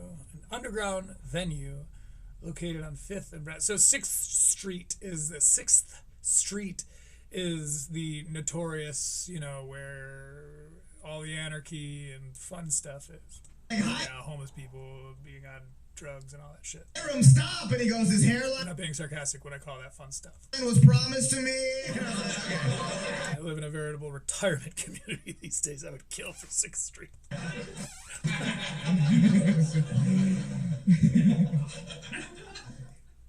Anyways, was that just tagging the Israel shit? Stop, and he goes, his hairline was promised to me. Oh, this hairline was promised to me. I see. Okay. Someone asked me if I was worried that if I'd end up on some. What I think we're hearing is noise cancellation effect, or like a what do they call that? Noise sound floor, or something. I'll have to ask my sound engineer friend about it. But when it gets silent, it's to kill maybe the sound of like traffic or something, the helicopters passing by. As such, it makes it so that if a sound is down here, then it doesn't break the noise floor, and so it doesn't get recorded, but it kind of leaves this sort of, because when you hit right around that line, because if a noise is too quiet, it won't register. But if it's just loud enough, it'll kind of half register. And I think that's what we hear when this laughter kind of fades, because it's not a hard cut. This is all like, I mean, they cut, but it's, I don't think, from a different night. Someone asked me. If y'all like, and as soon as he starts talking, you can hear more laughs. I think that's a noise floor we're hearing. If I was worried that if I'd end up on some kind of government list because of how I look. That sound is going to bug the shit out of me. And I was like, hey man, we're deep in the 2020s. I've been on government lists. Who directed this? Doesn't say. Hopefully it'll say at the end here. Is there credits? I'm just going to the credits. Nope, no credits. Just says Ehsan Ahmad will return. So I imagine it's him. It's probably doing this. Ehsan, you went a little hard on the noise floor. I'd rather some traffic than this constant, like, no. This is where I'm at. I just hope that the FBI agent listening to me through my phone for the last 12 years, I hope he appreciates my growth as an artist. That's all I did. Word. Like, I hope he's listening to this right now, like, damn, he's really doing this full time? This is crazy. Like, I want him to be bragging about... That is actually a funny concept. I don't think he's going to explore it in a way that I find particularly enjoyable. But it is kind of funny, like, thinking about, like, oh, my FBI agent is like my fan club, kind of. In fact, we always have at least, usually right around one viewer for these live streams. And you gotta wonder. me to other FBI agents following other Muslim people. That's how I just... No, mine's following his dreams. That's what mine's doing. That's funny. We'll go back for that, because it was... Like, I want him to be bragging about me to other FBI agents following other Muslim people. That's how I just... No, mine's following his dreams. That's what mine's doing. What, does yours work at 7-Eleven? Loser, get out of here. I actually hope mine blows up. Okay. Ehsan, where you fucked up with that noise floor too is it quiets down the audience, so we can only really hear the full spectrum of the audience laughter when you're talking. I don't think the audience is mic'd on their own. I think it's all kind of coming. Maybe there's two microphones going and they blended the sound together, but it doesn't seem that way. It seems like it's all one audio track coming through the SM58, the classic. By the way, he also has kind of a low grip on it. He does a little bit more of like a fisty grip. I see comedians do this and it bothers the shit out of me because like it's really easy to like flex your hands here and bend the prongs for your XLR cable, which is like what you plug into the bottom and then plug into a PA system so you can hear it and it's not just a paperweight. But yeah, anyway, he grabs it pretty low. Kind of has one of these. I think it's, who was it? Ronan kind of does like this, where he like sort of grabs it and then has his hand out. My fingers are a little too skinny to pull off the Ronan, but like, you know, he does the same kind of thing where if you hold the mic way, if you choke way low on it like that, you can kind of keep your arm at your side. And I think that's sort of what they're doing rather than like this. You know, you see a lot of people doing this. The Gilesian grip, as I call it, TM. I think You hear that sound warbling a little? It's that noise floor. I think at this point we all have And if you can't hear it, fucking here's to you. I wish. to assume that we're all on some kind of government list. Well, unless you fuck the kid on an island. Then apparently... Okay. Well, Epstein joke. I like that. Kind of a groan in the Austin comedy scene for that Epstein stuff. There's no list. Who knew? Who knew that was the only way to get some privacy in this country? I had no idea. Maybe the real Epstein list was the friends we made along the way. You ever I'll laugh at any joke that pulls that. Like, I think Ronan might have said it on a podcast or something. I believe I laughed at it on air. The kind of play on words of like, Maybe friendship was the magic all along, or whatever. It's a crazy belt buckle. It's like it's like a double buckle. There's like two buckles there. Maybe it's like Gucci. Is that Gucci? Trump was supposed to release the list. I knew Trump was going to win after that assassination attempt. That's when I knew. And there's this weird time, too, like right after that attempt, or right before we knew the race of the guy who did it, that every Muslim I know was shitting bricks, son. Because people thought it was the Muslims? Okay. Yo, my family group chat was just constant. It felt like I was in Hezbollah. My phone was blowing up. You understand? Again, like, I recognize Hezbollah vaguely as like a name of a place, I think.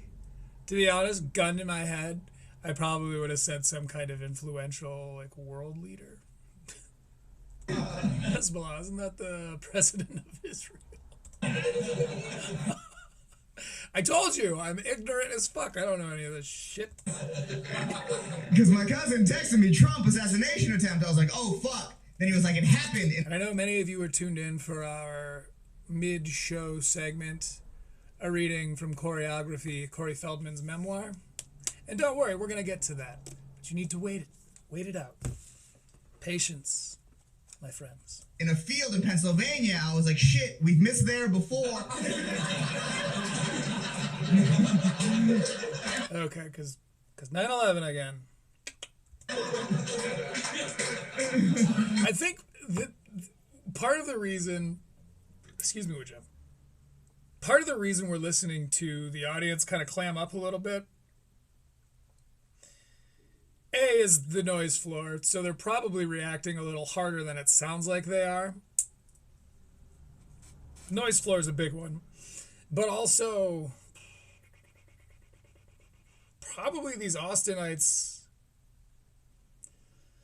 are maybe a little sick of being pandered to, like, racially, or it's like, probably some of them are like me, where they're like, I recognize some of these words, like, okay, I get the sentiment behind it, like, oh, Indian people and Middle Easterners, or, but, like, I feel like they're having kind of the same reaction I am. It's not because Ehsan's not funny, but it's just like, I don't know, this is really, like, I'm looking forward to him moving on to some of his more, like, because I think, especially in the Austin style, 5 solid minutes of, like, self-deprecation stuff, or, like, hey, I know I'm this race, but, like, blah, blah, blah, or, like, hey, I'm very clearly gay, but I blah, blah, blah, even though, name one, but, like, Phoenix provocateur, I guess. Anyway, the self-deprecation intro is kind of an Austinite staple, but I did use it as an example of, like, kind of the hack way to do it, because Ronan Hirschberg did a great job of his short arms, big head, no neck joke is fucking hilarious. Some of the best self-deprecation I've heard to date. This is a little more on the nose, popsicle stick racism jokes, you know? 2 Indians walked into a building and it blew up. Like, you know, it's very surface level. And I think Ehsan's better than this, but I don't know. Then he's like, somebody shot him. I was like, who? That was not like us. That was not like us. It was a white incel. He thumbs up. This isn't my thumbs up. Best case scenario. I think about that kid's reality all the time. It was easier for him to shoot the president than talk to a woman. That's crazy. That is some high level virginity, man. We're at another ad. Woo! For half an hour, this is starting to feel a little bit like a slog. I wonder if they have any control over that at all. If the comedians could be like, hey guys, can you just like wait 10 fucking minutes? Just let them get to know me a little bit before you start throwing goddamn BetterHelp ads in there. Man, that's wild. As though people still trust that shit. Ridiculous. Hey, white people, leave the terrorism to us. My culture isn't See what I mean? Terrorism, get it? Because he's Bangladeshi, known for their terrorists. your costume. You ever think about that? You ever think about that? Again, I think what it is like he, to some degree, and I'm not saying this is the whole thing, but I think to some degree he thinks his crowd is a little more racist than they probably are. Where it's like, I know, I'm Indian, so you're probably thinking I'm a terrorist. And they're like, not really. Like, you're more on with your, like, 7-Eleven convenience store stuff. Because, like, yeah, 9/11 and all that, but, like, for your average Americana guy who's just, like, grew up, you know, just in a relatively normal, you know, lower middle class area, like, that's really our exposure. And frankly, the form that our, like, racism tends to take, where it's like, oh yeah, no, they own the bodegas. Like, that's more of my experience than, like, I think brown people are terrorists. So I think he's overestimating what kind of racist these Austinites are. Oh my god. I love when you get an audible crowd reaction. Isn't your costume. You ever think about that? Let's go back a little farther. My culture isn't your costume. You ever think about that? My culture isn't your costume. Cultural appropriation joke. Okay. Think about that? I gotta love that. Oh my god. He said it about cultural appropriation. Come on, Ehsan. You got this, dude. Got this. I still like you. You know? We're coming off a hot streak, by the way, because I don't get to decide how I'm going to react to a person's work. If I did, then I would have been a scathing review of Matt McCusker. I probably would have spent longer making fun of Ronan or something, but they both won me over through their work. So I'm not going to say that this is the opposite, because it feels that way, where I really liked Ehsan coming into this, but, like, I don't know if it's... Okay, Timmy No Breaks was the opposite of that, where I started off being like, I like Timmy No Breaks, and by the end I was like, fuck this fucking guy. And not in the way you're hoping, Tim. With Ehsan, I feel almost like this stuff is just kind of lukewarm a little bit. It doesn't make me feel any kind of way. I'm just like, all right, yeah, you're an Indian guy or whatever. I'm not gonna lie, when I found out there's a white guy that missed, the Muslim in me was like, ha, diversity hire. Okay, it's funny. A little DEI joke. It's checking off all... Okay, who's got their Austin comedian bingo sheets out? Because someone's getting a bingo soon. He's throwing them out there. 5 minutes and 34 seconds into this. DEI hire.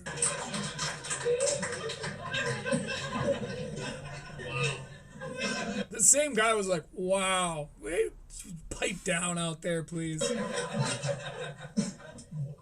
Diversity is a big deal now, right? DEI this, diversity that, and as someone DEI this, diversity that. See what I mean? who's benefited from it, That noise floor. You're not benefiting from that noise floor. I can tell you the reason why every single diversity initiative in this country sucks. The reason why they suck is they're run mostly by white women. That's why they're bad. White women, especially the liberal ones, have somehow convinced themselves they're on the same level as minorities. Okay. Yeah, that's funny. I mean, you know, kind of funny because it's true kind of vibe. Yes. Some guy goes, yes, fuck this dude. They'll show up to the meetings like, hey, fellow diversities, and it's like, yo. Show up to the meetings, it's funny. Or maybe it's the thing, I don't know. I'm not getting an invite. We don't feel the same way about you at all. That's crazy.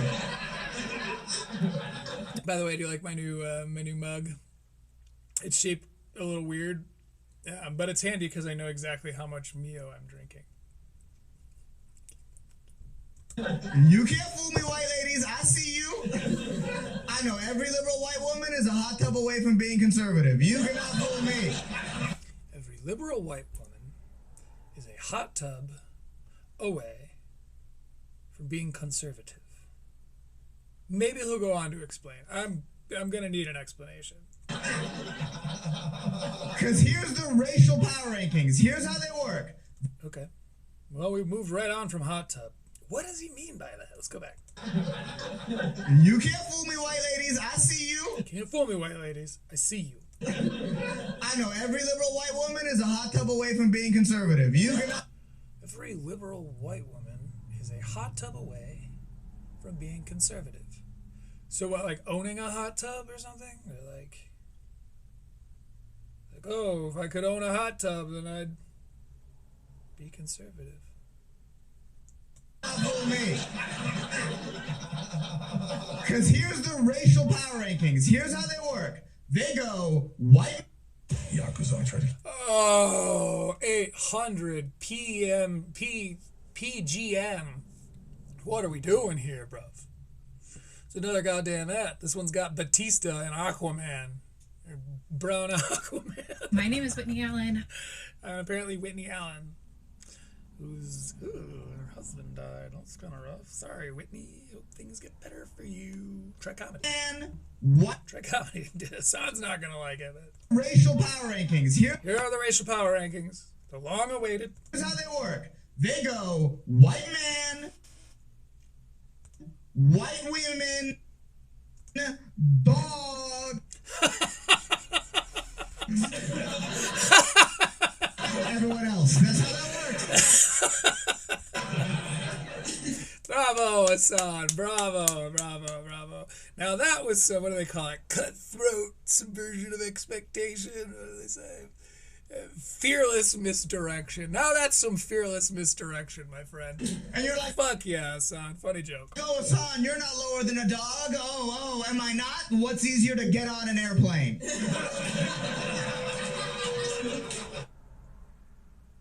Somebody howling? Was that a howl? What's easier to Is there a dog in the audience who's like, bow? get on an airplane? Wait for it. Here. Someone howled. Boy, they got some crazy shit going on over there. There's no emotional support Muslims, I'll tell you that right Okay. now. There's no guy on a plane in a vest that looks like me. I'm here for your anxiety. I'm here for your anxiety. And here's the crazy. I'm here for your anxiety. His little mini act out he did was funny. Cool. Okay, we're starting to see some. More about all of this, white dudes get mad at us for the diversity shit. I didn't want it. Okay. I never asked for it. I never once watched The Little Mermaid like, ooh, I hope that's me one day. No. Again, Little Mermaid, Black Little Mermaid. Check it off the list, but that was funny. No, and now you're mad at me because you can't control your women? That's crazy. It's kind of crazy. All right. Just with the, Islam of it all. It's funny. That's crazy. You want our advice? Cover 'em up. Okay, thank you. Oh, I love it when a guy makes what I just said seem a lot less bad. Cover 'em up. And stop letting him drive. What are you doing? That's insane. Women drivers, that's Kill Tony bingo sheet for sure. Look, you can't run a company on diversity. That's not how that works. You end up with people in situations that should never be there.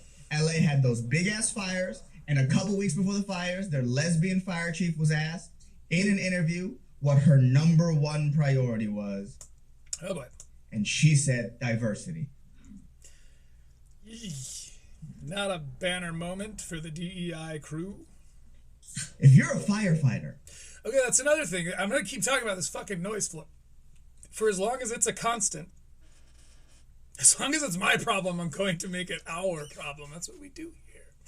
But it makes those quiet moments, which are pauses for effect, it makes them very awkward and seem like shit got turned off. Having a little bit of room tone isn't bad, my man. Again, we come back to how important sound can be. And you could spend an hour on YouTube and figure out how to fix this and repost it. You probably won't. It's not enough people really take that seriously. But it's taking me out of it every time. Every time he goes to like pause and then continues talking, that pause is so vacuous, it sucks me right out of it. And she said diversity. If you're a firefighter and somebody asks you, So just trying to quietly open cans, listen to that. if you're a firefighter and somebody asks you what your number one Dickhead server, by the way. Do that shit behind the bar, bruh. What are you fucking doing? You fucking pull the tab, you crack it, you pull the tab all the way over and you hand it to a guy. priority You is, trying to hand a man a weapon? You know there's... Never mind. the absolute layup close. to just say fighting fires. I see. So she could have... Yep. It was a layup to just be like, fighting fires, not diversity. I haven't seen a lesbian miss a layup that badly since the WNBA finals. Ooh, WNBA! Go ahead and check it off the Kill Tony bingo sheet.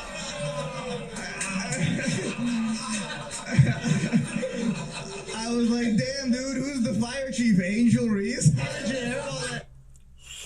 Don't know who the fuck that is.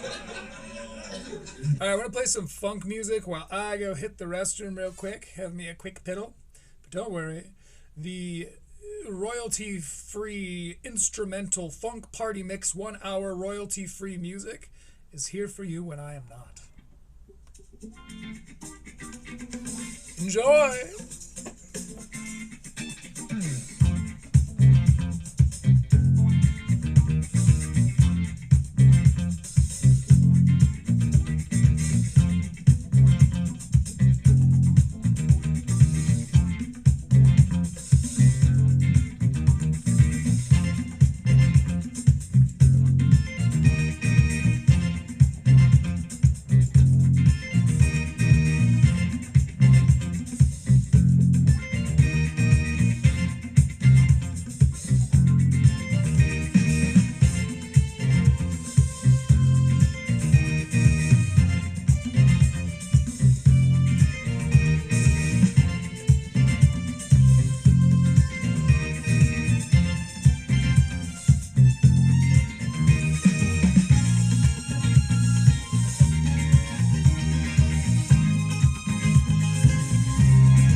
Epidemic Funk kind of fucking rules. If it were a band and not a royalty-free music YouTube channel, it might be a band I like. I know, bold stances here on Critical Leaks. Anyway, I got myself some more Mio. Hope you guys grabbed yourself a little something. I'm waiting for people who stepped away to come on back. And we're going. You know, as much as I was complaining about it, I do like it when they play with race in movies. I do find that very fun. And the reason why I like that is They play with race in movies. When they play with race in movies.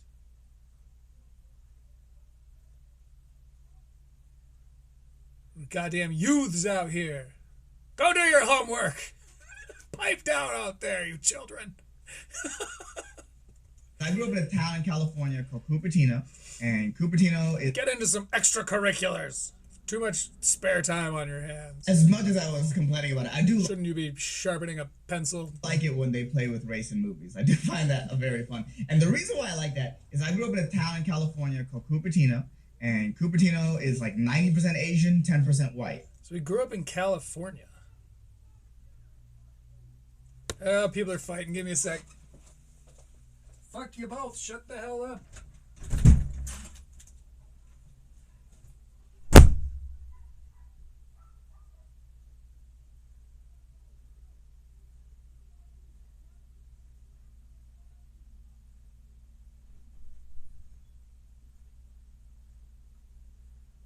Oh, so stupid flying around out here. Bunch of dumbass idiots. Shut the fuck up, all of you. God. Yeah. Anyway, sorry about that. So because of that, I just can't have that on my block. Fight on the next block. I'm trying to keep my property values up here. weird racial breakdown, I gotta make more cheddar. our school plays were Got my adrenaline going a little. amazing. They seem to have resolved it in a mature and peaceful fashion.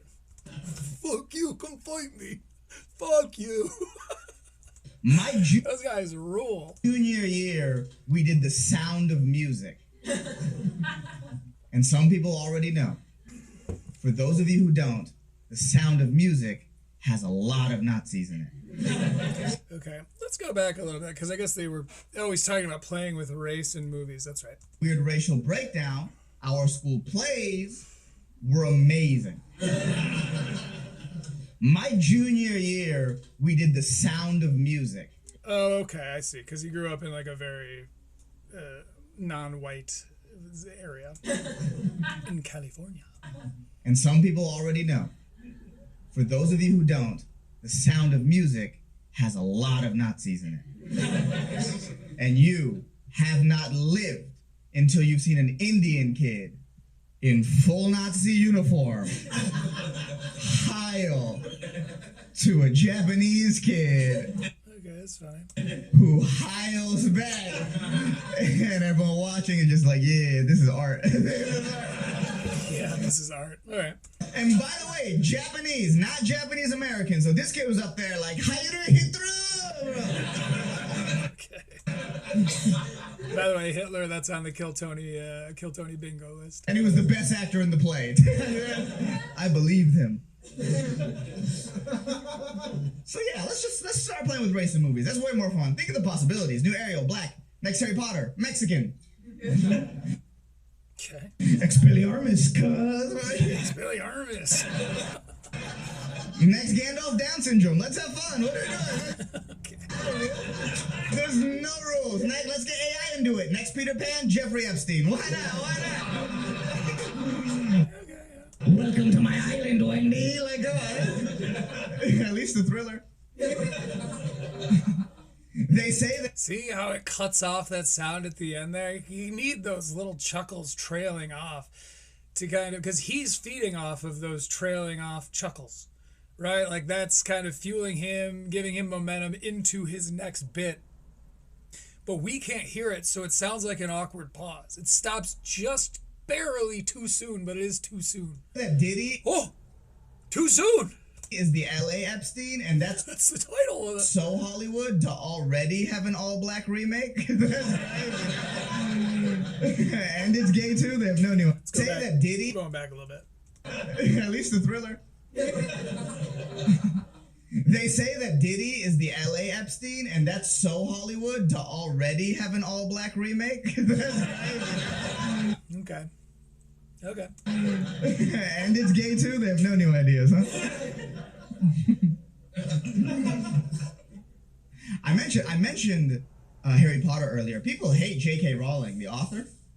They hate her. But this is what I don't like. Whenever they hate on her, they never mention the fact that she wrote the second most popular novel of all time. Okay. Yeah, they do. I mean, like, I don't think anyone's confused. They're like, I hate J.K. Rowling. Like, it's always, it's complicated because I loved the books when I was growing up. Okay, but let's hear them out.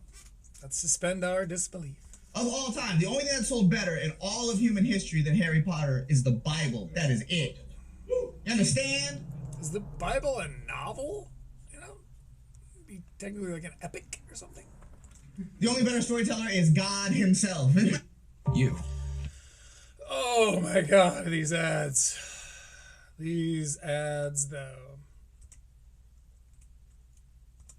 Adlessness is close to godliness, as they say. Stand. The only better storyteller is God himself. Isn't that crazy? And what do they say about JK? Oh, she's transphobic. She's anti-trans. It's like, well, look at the Bible. Clearly, sentiment sells. What do you know? Clearly, it's sentiment sells. Okay, yeah. J.K. Rowling in the Bible, right on. What are you trying to be on the right side of history, or are you trying to move units? What are you trying to do? Okay, that's funny. Oh, she's racist. There's an Asian character named Cho Chang. That's a racist name for an Asian person. That's right. The Asian's character's name is Cho. Hey, I grew up around all Asians. Let me tell you, there's a couple Cho Changs. Okay. They're out there Cho Changing as we speak right now. Cho Changing as we speak. This is what I want J.K. Rowling to do. I want her to write a more racist Harry Potter. Just to shit on everybody. That's what I want. And I want it to be the exact same as the original Harry Follow her on X. She'll get plenty. Potter, except the one black wizard, Dean Thomas. I want her to change his name to DeBriggishaw Ferguson. That's what I want. DeBriggishaw. I want a black wizard named DeBriggishaw Ferguson, and he shows up every 10 pages and does something kind of racist. That's all I want. DeBriggishaw Ferguson. Like every time Harry does magic, DeBrigishaw's in the back going crazy, like, oh my god, you... Yeah, okay, I get it. This is... Shouldn't be analyzing this or looking too far into it, but that is what we do here. She's British. She's British, and British black and American black are different. You see that shit? Historically, if nothing, I mean, like, that's... Hearing myself say it, I'm like, oh, that's probably going to not go over well with everyone, but if you think about this even for a moment, or have had any exposure to either culture or both cultures, it's notably different. I don't think JK would know how to be racist. We do that the best here. Just like when Harry gets sworn to Gryffindor, DeBriggishaw gets sworn to Ohio State. That's what I'm looking for. Ohio State. Boo, buck the fuck eyes. Alright, here's the most racist thing I've ever read. Hail to the victors. I don't care about college football. This is a scene that I've written out between Harry Potter and DeBriggishaw Ferguson. And it takes place on platform 9 3/4, the train to go to Hogwarts. Okay. DeBriggishaw. Alright. I will be Harry first. Here we go. It is, it feels like with black names, DeBriggishaw is weird. Maybe he'll bring it back for, maybe DeBriggishaw is like a portmanteau for dancing brigade should allow. Come back to me. I can do better. Hey, DeBriggishaw, what's up, fool? He's still Mexican. Good callback. Man, Harry, they got me fucked up. How come you get to take platform 9 3/4 and I gotta take platform 9 3/5? And see. 3/5. Okay, yeah. It was a reference to like an old racist law, the 3/5 clause, where black people counted as 3/5 of a person or something like that.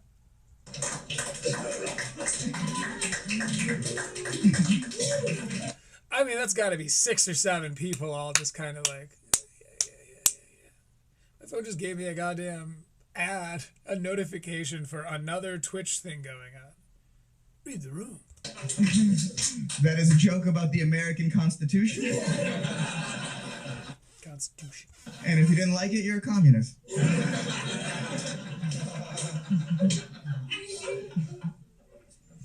All right, we're getting near the halfway mark, but we're gonna push through at least one more of his bits, probably another 5 minutes in the special. But then the long-awaited return of Corey Feldman's choreography, a memoir by Corey Feldman. We will of course be playing some royalty-free funk music. Usually it's reggae, but I don't want to get stuck and pinned down to one theme song or one genre, Today I was in a funk mood. On my flight A royalty-free funk mood. Royalty-free funk mood. in, we had to make an emergency landing in Tulsa. It's talking about flying.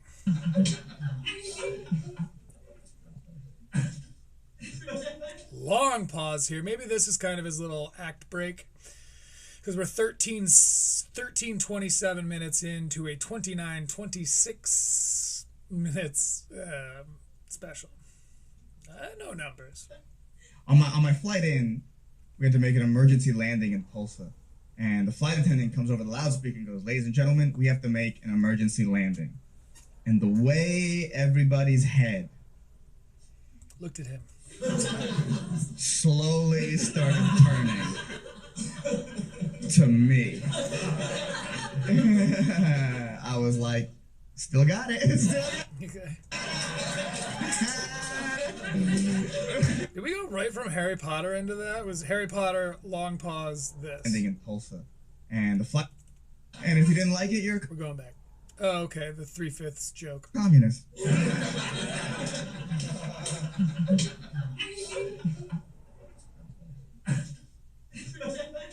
See, some people are still chuckling, but it sounds like it's just been silent for this whole block. Ehsan, just take that noise floor, just turn down that effect a little bit. Allow a little bit more sound to get through. If there's a fucking band playing in the next room or something, fine, but you need it. You need a little bit more of that ambient noise. On my flight in, we had to make it. One more time, just so you understand what I'm talking about. Feel this pause. I think that this was probably a very organic pause in the room, but because of this fucking pesky noise floor.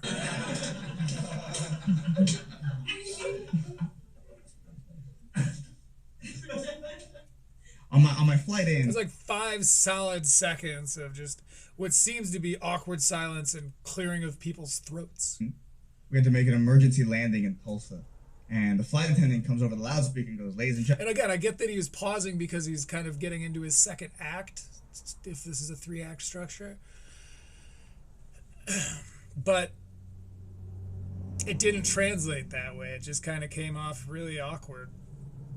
"Gentlemen, we I think I've made my point. have to make an emergency landing." I think I've made my point. And the way everybody's head slowly started turning to me, I was like, still got it. Still got it.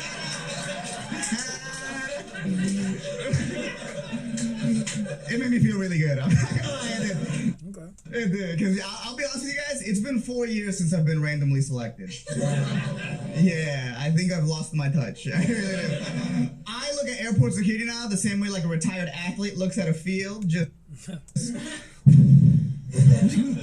I used to do damage out there at times. In high school, I put up numbers, dude. It was crazy. I got selected all the time. A couple times I wasn't even at an airport. I was like, damn, they're doing this at Olive Garden now? Okay. This is crazy. I don't feel like family at all. This is horrible. Okay, we're kind of back to that, like, I'm brown and that's wild material. One time I got selected by a Muslim lady in a hijab, and I was like, bitch, we're on the same team. What are you doing? She was like, Okay. "Sir, you have been chosen for a random selection." I said, "Sister, don't lie to me. We all know it's not random."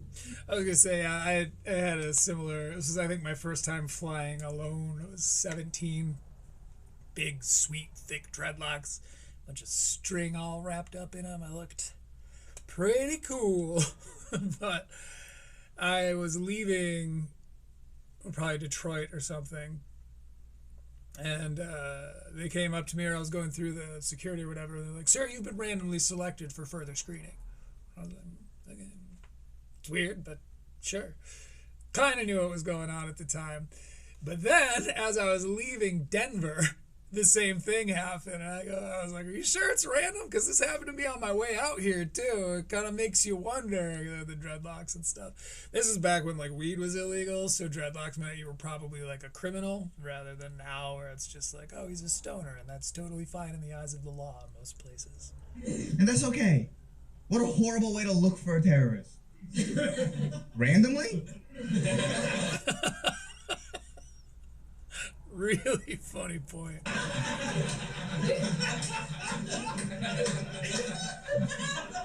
Yeah, right. Imagine if that's truly how that works. Just some Fantastic observation here. guy in the TSA, like, eeny, meeny, miny. Can we be civil for a minute? Why? 800-pound gorilla media. Like, oh, because we need to know what he's going to say instead of Muhammad. I bet he says Mohammed. Waiting for the ads. They're unskippable. 800-pound gorilla media is like, give me that 0.0025 cents. Ay, ay, ay. Yeah, again, completely unskippable. 2 15-second ads right back to back there. So we're going back a little bit. TSA, like, eeny, meeny, miny, Mohammed. That's another point for your boy Jippo. God, I love being right. Oh, you got me. Like, what is it gonna happen? I don't understand. But I don't get Watched it in real time. selected anymore. I think it's That's kind of what I mean about like surface level though. Like I shouldn't be calling your shots this often. because Muslims. I like being right, but I enjoy a special more when the comedian like makes me think I'm gonna be right and then subverts those expectations. We've moved down in the terror power rankings. You know, we're not number one anymore. There's other groups of people are more afraid of. The Chinese, Russians, trans swimmers for some reason. And I don't get selected anymore, and I miss it. You don't know what you got till it's gone. I'll tell you that right now. That's funny. All right. I mean, yeah, we get it. I miss having that power of being able to walk into any airport in like late December and just be like, Okay. and just ruin Christmas. Like, I miss that. His belt is crazy. I still can't get over it. It looks like two fucking steampunk goggles staring out at me over his dick.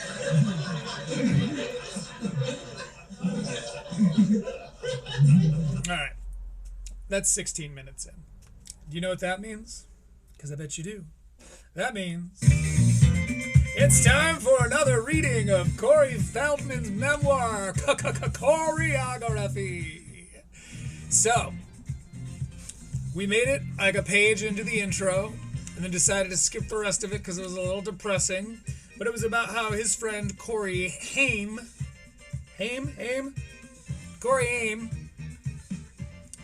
passed away.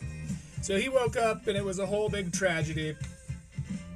So the last line was, it made sense then that by following in her footsteps, my life was about to become special too. That's right, because his sister was a part of the Mickey Mouse Club. So, following up on the very next line, my first professional acting job was a minute-long spot for McDonald's gift certificates. The setup was fairly simple. I would wake up in the middle of the night on Christmas Eve, stumble downstairs in my blue-footed pajamas, and leave a 50-cent gift certificate for Santa right on top of his plate of cookies, next to his glass of milk. When my mother and I arrived on set, a rented two-story home in the Valley, the director, Rob Lieberman, came over to say hello. He had a warm smile and a hippie-ish Cat Stevens-like beard, a popular style back in 1975. Today is very big, Corey, he said, kneeling down to speak to me at eye level. Today, you're going to meet Santa Claus.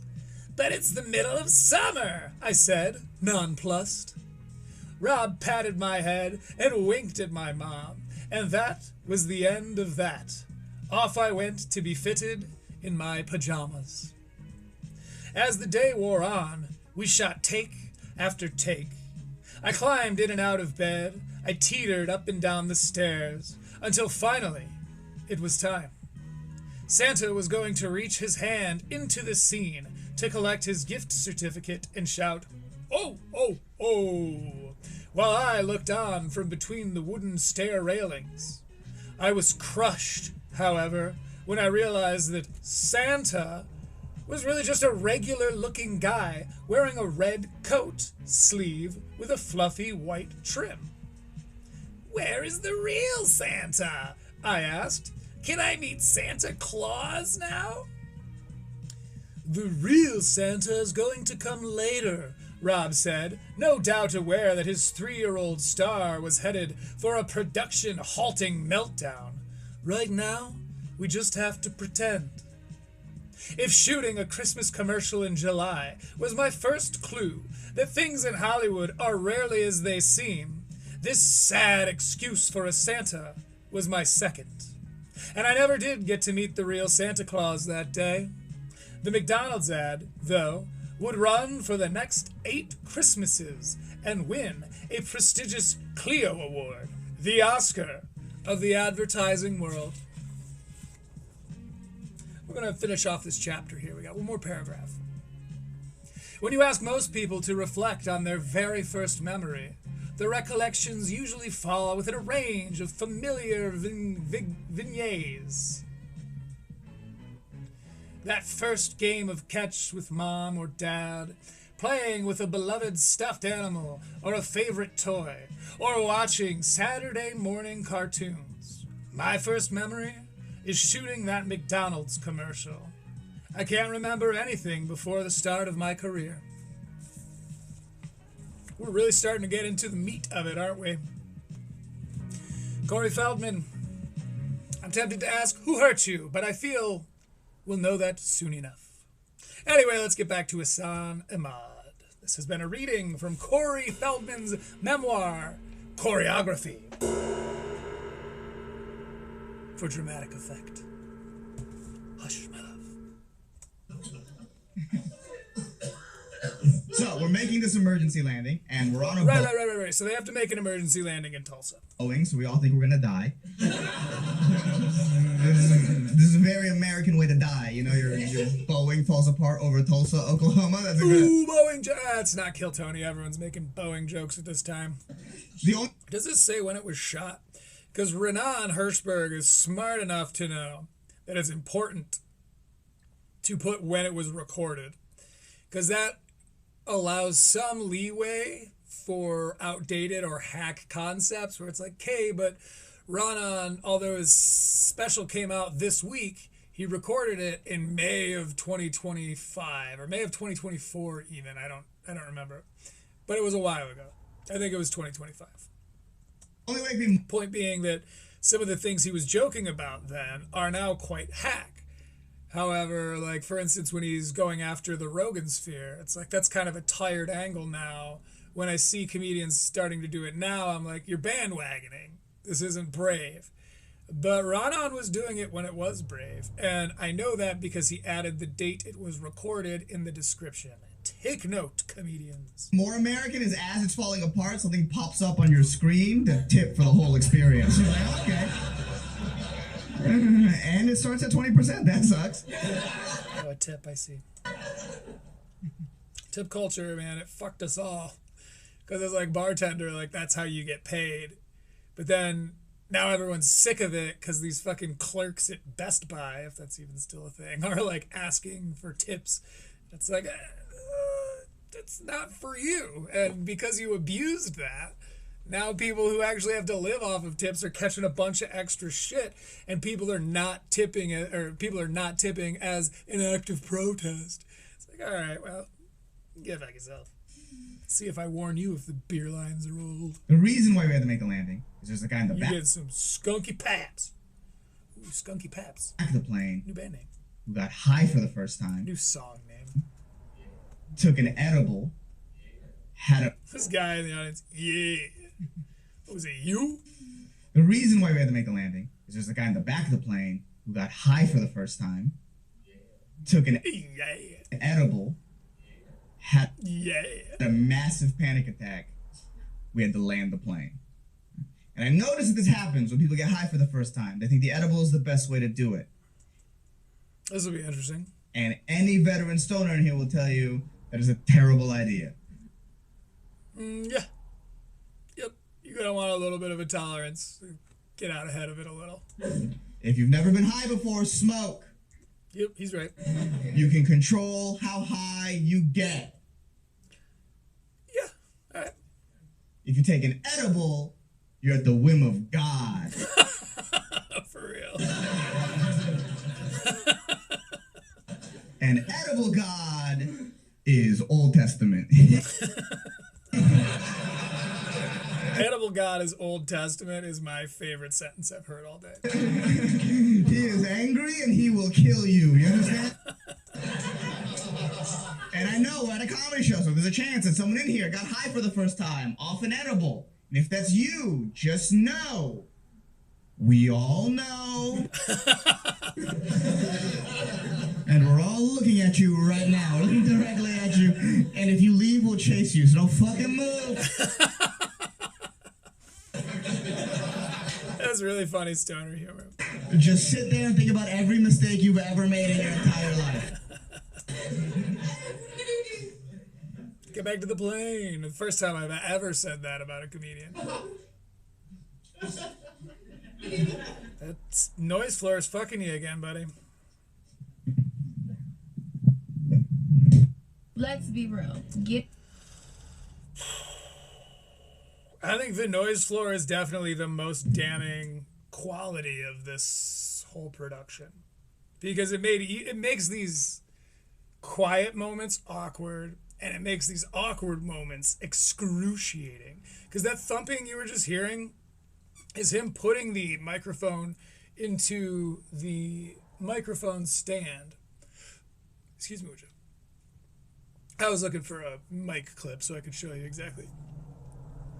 A mic stand, and he was taking the mic and he was clicking it down into the clip. But because there's a noise floor and because these microphones transmit every thump you hit against them, the noise floor got confused and thinks that that's sound it's supposed to be because it's over a certain decibel level. And so the noise floor thinks it's supposed to let those sounds through.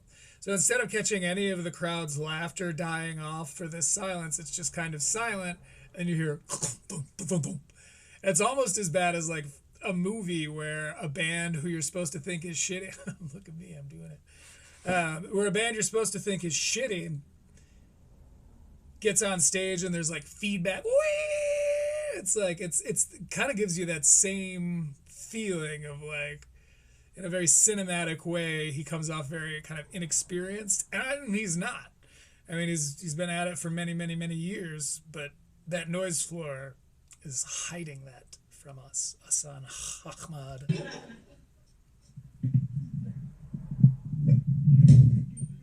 you feel that? Do we all feel that? Someone told me this about Abraham Lincoln the other day. I thought it was interesting. Okay. Yeah. So, transitionally speaking, his style very much seems to be, I'm just going to stop talking for a while, let your minds reset, and then go into my next thing. Which, if you would have told me about, I would have said I don't like. But he's pulling it off. I mean, accounting for how awkward this noise floor is making everything seem. He's pulling off this style of like, pause, new subject. Ehsan's doing it quite well.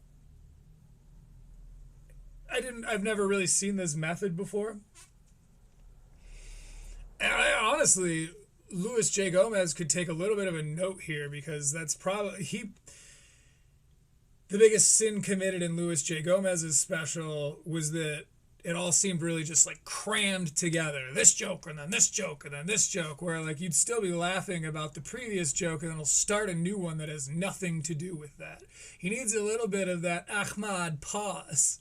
You know, it's like, give it a little bit of breathing room so we know something's changing on stage. Because I guess you really don't have to write in some kind of like, well, how could I connect these two concepts? Let's see, airplanes and Abraham Lincoln. I guess, wouldn't it have been crazy if Abraham Lincoln was on a plane instead of at a theater? You know what I mean? Like, it's instead of having to shoehorn some kind of partially related, half-baked concept in as a transition, Ehsan seems to just let the sequence of time take care of that for him. And again, if you'd have told me ahead of time that's what he did, I would have said it's probably not good. But I am liking this. He's pulling it off. I-M-O. Apparently, Abraham Lincoln had a super high voice, was terrible to be around, and was secretly gay. I was like, Someone goes, maybe, and was secretly gay. I was like, maybe, but also, if I owned a bunch of slaves, that's what I'd say about the guy who freed them. if I owned a bunch of slaves, that's what I'd say about the guy who freed them. Oh, okay. You know what I mean? Kind of. I mean, yeah, I guess, because, being gay is bad. I feel like that guy's fucking gay, dog. That guy, Your Muslim is showing. more like 7 queers ago, loser. Get out of here. That's funny. I heard he gave head to a dude in a theater. Because he got shot in the head, you see. What, too soon?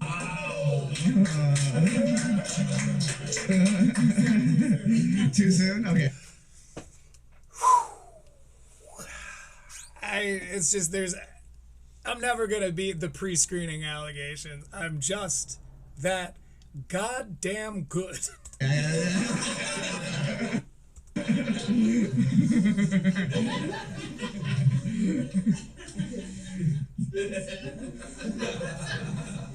You guys ever wonder? Yeah, he's got the room now. He's okay. So we heard him click the mic back into the stand. Now he's kind of doing this like earnest, holding the mic stand while he's speaking. Or like what word we're saying now that's gonna be a terrible slur in the future? Okay, this could be funny. I'm just You can ask my grandpa. You're not allowed to say the stuff that he was allowed to say when he was my age. a couple racist guys back there, maybe. Because we are saying a word like that freely now. That is how slurs work. They start off as socially acceptable and become bad over time. Yep. Like if you were to travel back to Abraham Lincoln time and tell some white guy he couldn't say the N-word, he'd look at you like, what are you, some kind of faggot? Because they could say that back then. By the way, let's check that off the Kill Tony bingo board. And Ooh, we dropped an F slur. everybody'd be like, what a nice guy. Right? So I think that word for us is robot. Oh, God. Because AI.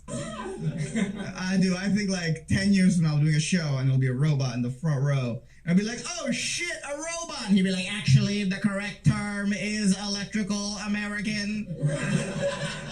I can't Yeah. believe you said robot with a hard R. Like, that's fucked up. Hard R, okay. I don't care that you heard it in a song. You cannot sing along with it. This is the same exact type of discrimination that Robot Luther King 3000 was talking about. Robot Luther King 3000 is like a throwaway Futurama joke, it feels like. In his famous speech, I have a code. Okay, that's very, very throwaway Futurama passing joke. I'll just be some old racist guy up here like, shut up, Wireback, or whatever, you know? Like, Wireback, okay. even this voice and this hand motion is probably super racist for a robot. Like right now, I'm doing the blackface of roboting, or the robot equivalent of being like, oh, hello. You did that. Can you imagine if I did that? That was funny. Context made that hypothetical. I wasn't saying it. I was saying, wouldn't it be crazy? By the way, we all get one free one for COVID. I don't know. Oh, thank God, because I just did mine. It's the only one I've ever done.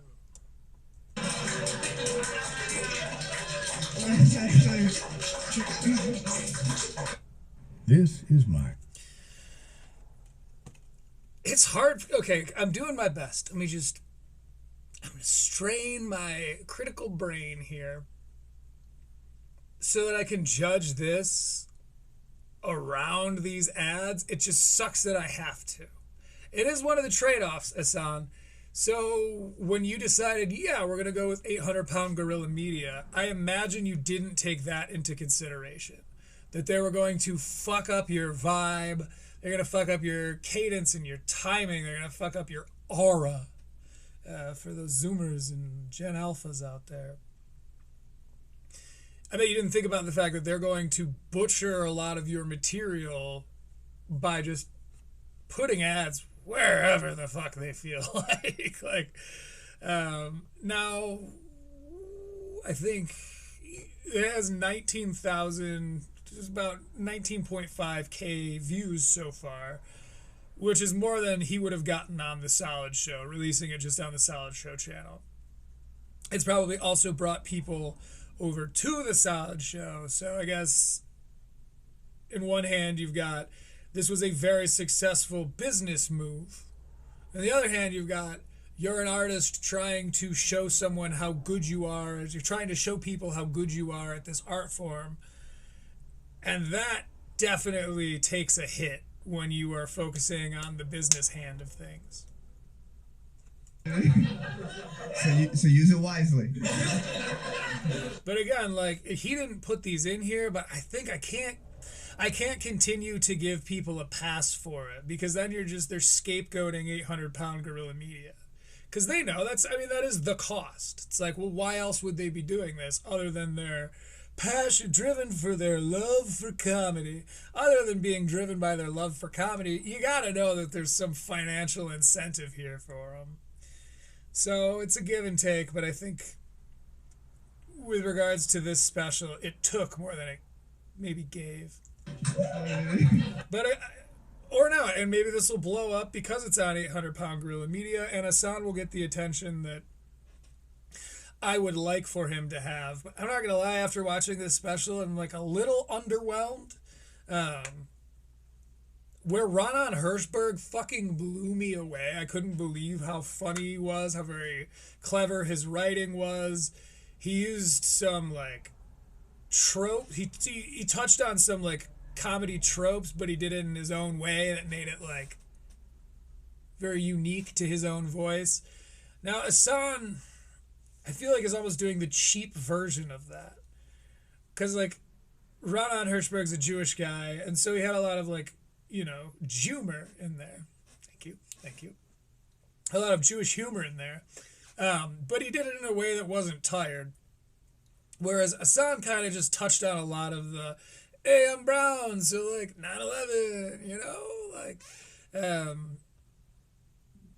yeah, I'm it's kind of lukewarm so far. He's had some very funny moments, and that I won't forget that when I'm giving him his precious Eek score. But I think for Ehsan, I want him to be bigger than this special alludes to him deserving. I'm doing an Ahmad pause so you can digest what I've just said before we move on.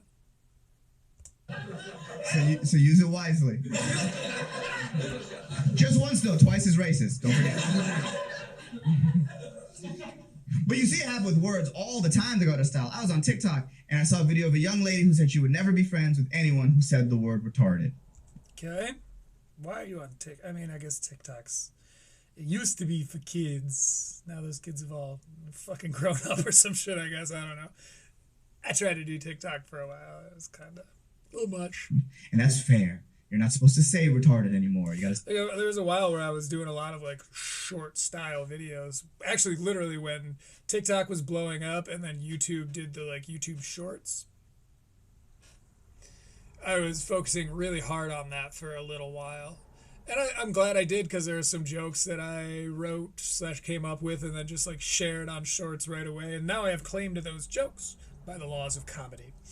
I just never got into TikTok, and I'm kind of one of those maybe more like elder millennials who kind of rolls his eyes when at the mention of TikTok. I could be honest about that. If you use it, fine, I don't give a shit, but I don't. It's like when your friends started talking about Facebook stuff. You're like, we really talking about fucking Facebook right now? I say people with retard or whatever, right? So Let's go back. Oh, by the way, Kill Tony bucket list. He said the R slur. said the word retarded, and that's fair. You're not supposed to say retarded anymore. You got to say people with retard or whatever, right? So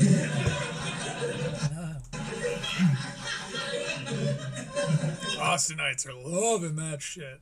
And you wonder. I was like, I gotta look at the comments because these comments are gonna be fire. Let's just know it. Top comment said, I have ADHD, so I'm allowed to say it.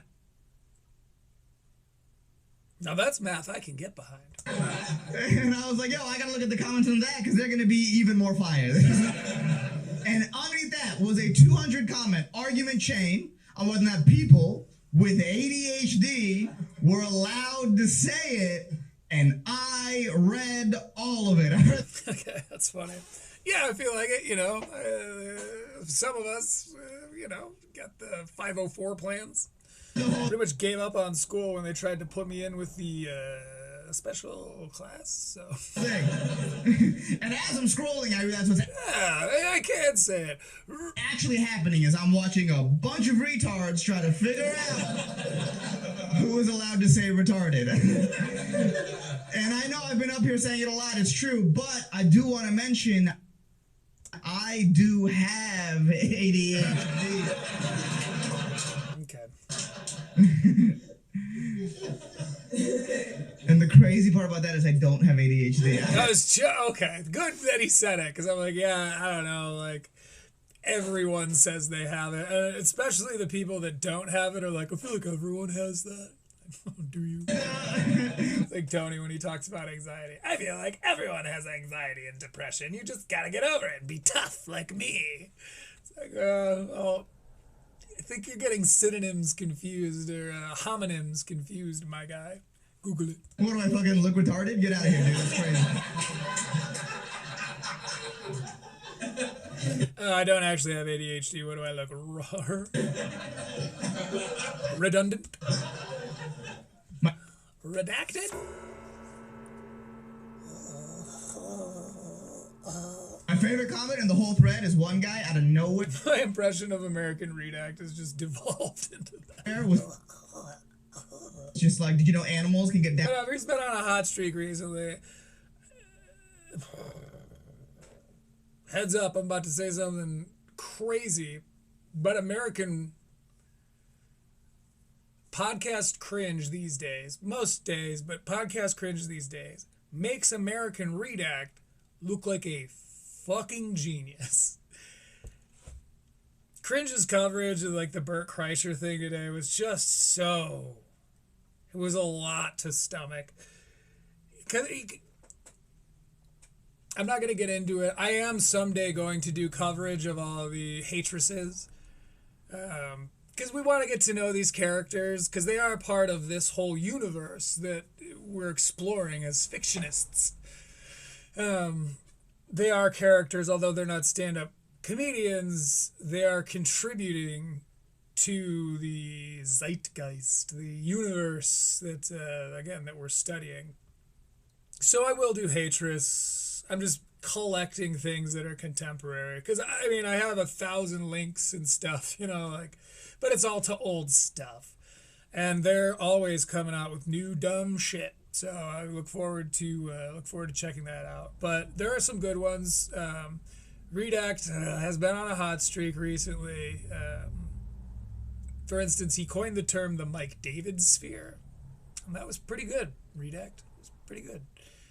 Because you're right. Yeah, it's got a lot less to do with like the Rogan sphere than it does like, oh yeah, most of us were like, this is an interesting world as it was introduced to us by the bar. Down syndrome? Anyway, Apologia Comedias, good, fantastic voice, love him. Want him to read me bedtime stories. I'll lend him my copy of Choreography. And I was like, man, I hope that's true. I really do. I hope somewhere out there there's a giraffe with a really short neck that's just super stoked about it. Let's go back. I don't know what the fuck he's talking about. The comment in the whole thread is one guy out of nowhere was just like, did you know animals can get Down syndrome? Okay. I was like, man, I hope that's true. I really do. I hope somewhere out there's a giraffe with a really short neck that's just super stoked about everything. You know? It's unfortunate because if you were to take a lot of these clips out of context, you could paint a really distinct picture regarding Austin and why the stereotype of like, oh, you're all edgelord conservatives. Like you could show why. Because I don't think that Ehsan is an edgelord conservative. I think that he's playing to a crowd that he thinks wants that stuff. Maybe because he's played a lot of shows around that town and all this stuff was killing. But when you take it out of the context of Austin, Texas, and you just chop up some of these lines, I mean, it's not my point to make, but somebody could, especially because there are so few specials coming out of Austin right now. I mean, I said it in Ranan's coverage, but New York, coming from someone that's rooting for Austin over New York, I'm way more likely to go visit Austin than I am to go visit New York. The New Yorkers are fucking you up, guys. Like, I mean, again, as far as production on a professional level is concerned, you just literally can't compare it. It's silly to try to do. Because Tony's list consisted of, like, himself, Roseanne, who we watched on Kill Tony Netflix, and was like, someone please, like, gently put her to bed? Can we get her, like, a cup of chamomile tea and let her watch football? What is Roseanne out here sharing her hot takes? You got Tom Segura, who has, I think by his own description, quit comedy. He said Bert Kreischer is 6 weeks out of the year, so maybe that was like a Bert Kreischer joke. Bert Kreischer is an earner, but also if it's only 6 weeks out of the year, like, I don't know. Shane's a New York comic, like Lewis was saying. And again, hasn't put out a special since Beautiful Dogs or whatever. It's like 2 years. It's not a long time, but right now it was a bad time for that to blow up, that conversation chain to blow up between Tony and Lewis, because like New York's really on a hot streak right now. They've had some very, very funny, I guess Matt McCusker, I think, is an Austinite now, but I think he started in New York. Anyway, there's just really no comparison. Especially because if you take, I would say Ranan and Ehsan are actually at the exact same point in their careers. They're well respected. They're kind of a comic. Similar age demographics, similar subscription numbers on YouTube. I don't know what TikTok looks like, as I said. And if you compare, dollars to donuts, Ranan's 48 minutes to Ehsan's 29, there's no comparison, man. I like this. I didn't hate this special so far. But unless he starts blowing me away, which is not going to happen, then there's absolutely no comparison between the New York guys and what they're producing on a professional level and the Austin guys. Austin's a much younger scene, too. Check it in 5 years and we'll see. But it's just it was unfortunate timing for those of us rooting for Austin. Like he can't reach the leaves, Right, because this giraffe has Down syndrome, so a short neck. Like he can't reach the leaves, Can't reach the leaves. Runs towards the lions. The Lions let him score a touchdown. Heard touchdown in Lions, so it makes me happy. Go Lions! Go Cats. Now Come on, I was just getting comfortable. Again, it's a huge problem. It's a huge, huge problem in the art form, and the people that take the time or who take the financial hit, who prioritize their art over the business side of things, I think those people have more staying power. Why are you trying to cash in so early? Like, I get it. This was 800-pound guerrilla media. But for those comics who are actually just adding ads into it, it's like, why do you feel the need to cash in so early on this? Is rent fucking due? Like, this is going to be your new cash cow? It's like you're getting to pay out for what? Like, I mean, even if it's a few $100s, like that would be, at one point in my life, that would have meant the world. Not now, clearly. I got, how many hundreds of dollars do you want? I don't give a shit about this crap. But is it really worth? I like this 30% less because it's just constantly ads. Again, I can't sink into it. I can't like get into your world with you and listen to your description of it. Because it's like as soon as I start to settle in, it's like, better help. My fucking parents beat me. Like a bunch of sad, weird commercials. Down. Like the one I was saying, her husband died. That was a BetterHelp ad or some shit. It's like, God. Fun. Why can't commercials be fun like they were in Corey Feldman's day? I want a fake Santa Claus and a heartbroken 3-year-old or I'm out. I don't think ADHD is real, by the way. I mean, like, give me a medal. Is there an award for calling it? Like, let's just, somebody submit this video into whatever award show that would be relevant to, because I'd be in contention for sure. I don't. I think it's something that the drug companies invented to sell drugs to children. Bold stance. But she did great on Rogan. Oh, wait. That's what it feels like. Does it? Does it feel like that to you? Because I remember when ADHD came out. Okay. You remember how, like, diseases, like, before they were discovered, like, we weren't, like, around? It was right after Backstreet Boys. I remember. The timeline went Backstreet Boys, ADHD, Iraq War. That was the timeline. The ads were crazy. Wait a minute, did he just make a joke about the Iraq? Is this more adjacent to 9/11 material? Crazy, does your kid not sit still in school? Sounds like he needs Ritalin and Adderall and other meth. Wait, there's meth in there? Okay, just stale take, dog. And then the school started getting shot up and everyone's like, where's this mental health crisis coming from? There's no way to know. It's funny. Because I remember when school shootings came out. Okay, same joke. That came out. Well, you wouldn't use this. It was right after Backstreet Boys. I remember. I thought it was Backstreet Boys and then 9/11. Look, some kids are meant to sit at a desk for 8 hours and study, and we call those kids Asians. Everyone else! Surface level. Pedestrian. Oh, Asians be good at school. Needs to move around a bit. But here's how in deep we are with medication in this country. I was watching an ad. It's so funny, he's getting back to his roots a little bit. Ad for an antidepressant that helps you with the Thank you, doctor. side effects of your antidepressant. Oh boy, we're gonna do a side effects list. Oh, here we go. Another stolen Carlin bit from an Austinite. Let's hear it. Antidepressant that helps you with the side effects of your antidepressant. What a crazy pitch that is. Like, hey, is your antidepressant not working? Sounds like you're not trying hard enough, pussy. Here's another one. But here's the thing, in the ad for the antidepressant, everyone's like playing basketball and drinking water, and it's like, that's the answer.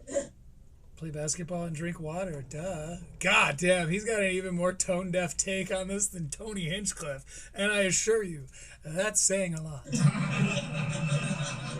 It's not Sky Rizzy or whatever the fuck, I know that. But here's the thing about depression. Depression is an Oh boy, tell us the thing about depression, Ehsan Ahmad. industry. It is being sold to you. Oh, right. Oh, yeah, because you already made this point about ADHD. I see. So it's not a stylistic choice. Your redundancy isn't stylistic or setting up some kind of rhythm. You just don't have a whole lot to say. There are people who have it and wear like a badge of honor and think it's cool and it's part of their personality and they do no work to get out of it. And if To get out of it. you're one of these people, please kill yourself. Please. You see him kind of like clam up a little bit. Please kill yourself. Oh, that's so funny. How edgy of you. I bet they eat that up in Austin. Maybe not this crowd, but some of them, I'm sure. I'll take your fucking word for it. Look, everything before this was jokes. This is advice. Ooh, advice from Ehsan Ahmad. Advice from lower middle tier comedian, Austin transplant Ehsan Ahmad. Teach me how to live, Ehsan. Teach me to be okay, Ahmad. We don't need that in the gene pool anymore, you understand? I see. We need more of you. It's about to get real hard in this country, We need more beer belly bald Indians. and we need people who want to be here. We really do. I don't want to have to teach my son how to fight the next city for Oh, you got kids? Oh, wait, no, you're saying hypothetically. water. And he's like, oh, but Green Day, no. A Green Day reference, it's so in touch and tone sensitive. Die. Talking about Green Day. Let's go back. Give him the benefit of the doubt. Maybe this is hilarious. It's his first brilliant take this whole less than half an hour. We don't need that in the gene pool anymore, you understand? Yeah, tell us more about what we need in the gene pool, Ehsan. We don't need that in the gene pool anymore, you understand? It's about to get real hard in this country, and we need people who want to be here. We really do.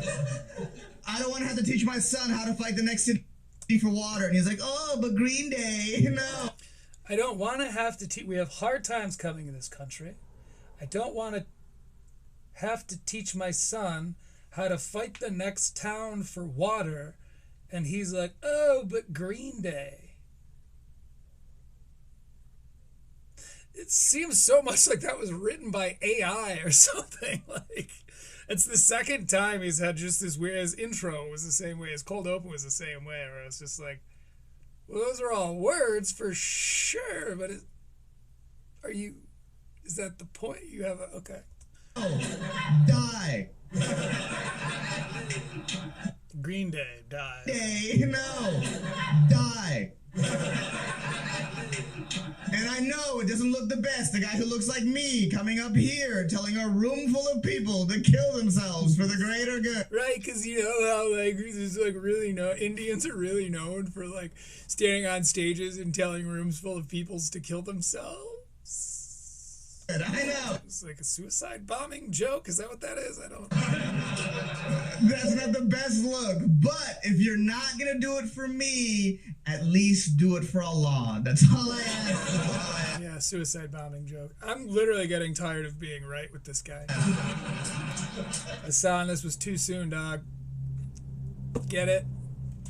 Too soon. Like, I shouldn't have put this shit out into the world yet. You're nervous for a reason. You have this, what do they call it? Imposter syndrome for a reason, my guy. It's also the reason that you needed 800-pound gorilla media to stuff their advertisements all the way up in you. I don't know, I've been thinking about ADHD and stuff a lot recently because I just got health insurance for the first time. Woo! Yeah, thank you. That is my way of flexing. I make a little bit of money now.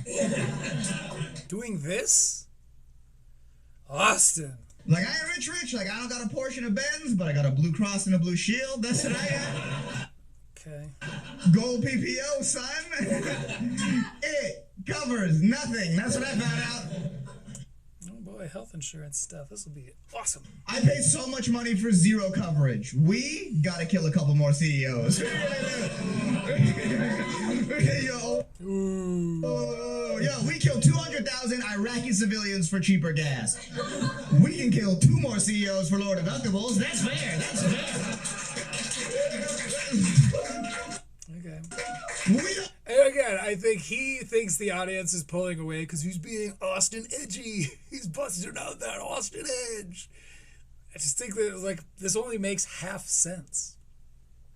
Like we need to kill more CEOs to bring down our deductibles because there was a bunch of Iraqi kids that we killed for cheaper oil. Again, it's such a surface level address for all of this. don't even need a war. All we need is an Italian with a backpack and a dream. That's all we need. Luigi. His name is Luigi. How funny is that, huh? Isn't that crazy? We all now know 2 Luigis. That's pretty funny. crazy, right? That a guy who did a major historical event has the same name as a very famous fictional character. That'd be like if the guy who did 9/11 was named Sonic bin Hedgehog. You'd be like, oh, okay, that's interesting. Okay. I've been Ehsan Ahmad. Thank you very much, everybody. You ended on Sonic bin Hedgehog?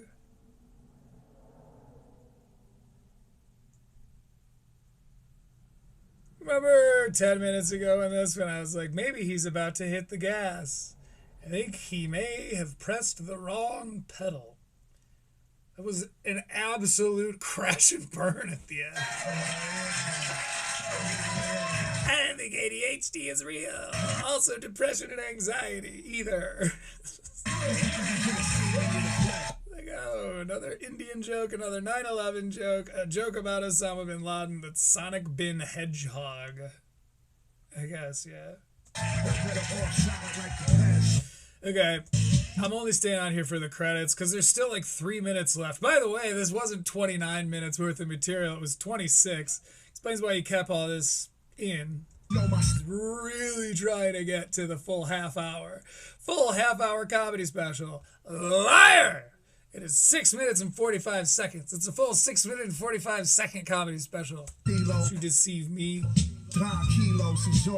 Okay, so I'm going to mute while we go through the credits here. The Salad Show presents, in association with Comedy Frequency and Lava Honey Studios. Oh, so it's Lava Honey that sucks. Too Soon, a special by Ehsan Ahmad, directed by John Kabaza. Directed what? Like you had two cameras and decided to switch between them at intermittent intervals here? What the fuck? Produced by Valentina Delgado. That might be Val, so I'm not going to talk shit. Val's a cool producer from what I can tell. Edited by The Whale. Well, Mr. The Whale, maybe you should hire a guy with some fingers. Because you need, with the technology. Music by Old Droog, Bangladesh, featuring Heems. Pretty good stuff. I'd rank it pretty high on the list of things to appreciate about this special. Thank you to the audience and fans. Special thanks to CJ Landry, Jeremy Jones, Derek Poston, Shoshana Lee Poston, his mama, to his parents and his sister, and to the Mothership, are you fucking kidding me? To the Mothership Tuesday Green Room. This is why people are making fun of your whole scene, your whole city. Austin, you need to rise up against this, whatever this movement is of just like hack edginess and lacking of any kind of actual substance. So we're still, they wanted to be able to squeeze in another ad. So they ran the credits and now he's still out there. So I guess we're doing like an epilogue type of deal. He's like Marvel and that's like relevant. Know the Wild D night. Wild D night. Check my closet. Shut my closet. See low like. See low like. 3 dice. Shut my closet. See low like. Do we know what time it is right now? Yeah, it's 26:57. You fucking hack. Keep going. 9:26. Okay. Ooh, I was gonna do some extra jokes for you, but we don't have time. Oh, you can tell the guy's got a lot of power in the industry when he's being bitched around by a clock. People are booing. They're doing this. Ask their permission. Let the inmates run it. Okay. Yeah, okay, you do a couple more jokes? Okay, these aren't like part of the special. You just like, you know some jokes. Son, I thought you were nice. Okay. I was at a family reunion and I got to hang out with my cousin and he's 12 and I love making fun of him. Okay. It's way easier to make fun of a 12-year-old now than it was when I was a kid. When you were 12? Wait a minute, were you a nerd? When I was a kid, you just call another kid gay and it would like fuck up his world. But now you can still do that, but you can also call him homophobic, fucks him up equally. So I walk up to him and be like, hey little man, heard you're gay. He'd be like, no, I'm not gay. And I'd be like, Okay. ooh, why'd you say it like that? Are you homophobic? He'd be like, no. Where's the Kill Tony bingo sheet? I'm just going to swallow it whole and hopefully die. You're not homophobic. I'd be like, oh, you're not? Is it because you love dick? You know, like, because it's important to him that he's not seen that God. way. He grew up in a So he's like, I've been Ehsan Ahmad. And he's like, what time is it? He's like, 9:26. I'm like, shit, I finished 4 minutes early. World where homosexuality is more accepted. He Who are you going to call on stage after you? Which of your betters are you opening up for? knows as a 12-year-old that Pride Month is in June. I didn't know that when I was 12. Again, I just... Yeah, we'll do my summary thoughts when we get to the end. I didn't know that as an adult. The world Didn't where know what? He didn't know what? homosexuality is more accepted. He knows as a 12-year-old that Pride Month is in June. I didn't know that when I was 12. Okay. I didn't know that as an adult. If you asked Gasp! me like 3 years ago, you're like, Ehsan, when's Pride Month? I'd be like, Wait. This middle-aged Muslim guy's not plugged into gay culture? What the fuck? Even in Austin? I don't know, April's kind of gay, I guess. The gay capital of Texas? Yeah, April showers being gay flowers. That is what they call it. Gay, well, because it's usually Mayflowers, but like... There's so many identity months now, it's hard to keep up. Going up February. Boy, it has, I don't think, ever been the case that the peak of a Critical Leaks show was Corey Feldman's memoir. Usually it's like a bit, you know, I'm just like joking, but like it was definitely the most interesting and, dare I say, the best, the most well-written segment of the show. February was the only one. And now June, Pride Month, May, Asian American Month, March, Women's History Month. Not mad. Okay, what are you? Just feels like though everybody is getting a month, except me. And I want a month. I want a month. This is the same level of hack as like, I went to Catholic school and everyone got molested except for me. Give me a Muslim month. Give me a Muslim month. Or what? Okay, fine, please. And I want Show your hands. September. That's what I want. You want September, okay. That's what I want. And Because of 9/11. Wait, whoa, what? More 9/11 material? now what you think? It's not what you think. It's not what you think. Oh, okay. He's about to subvert my expectation. He's about to do another of his fearless misdirection amidst this sharp writing. It's not what you think. It's not what you think. It's not. I want September because that's when 9/11 happened. That's what. Oh boy, I feel so misdirected. Dog, you need to study your betters, my guy. Told me you'd never forget. Fucking put your money where your mouth is. Literally, just like watch more podcasts, understand, get more in touch with the actual like the goings on of contemporary comedy rather than living in Joe Rogan's walled garden by his own description.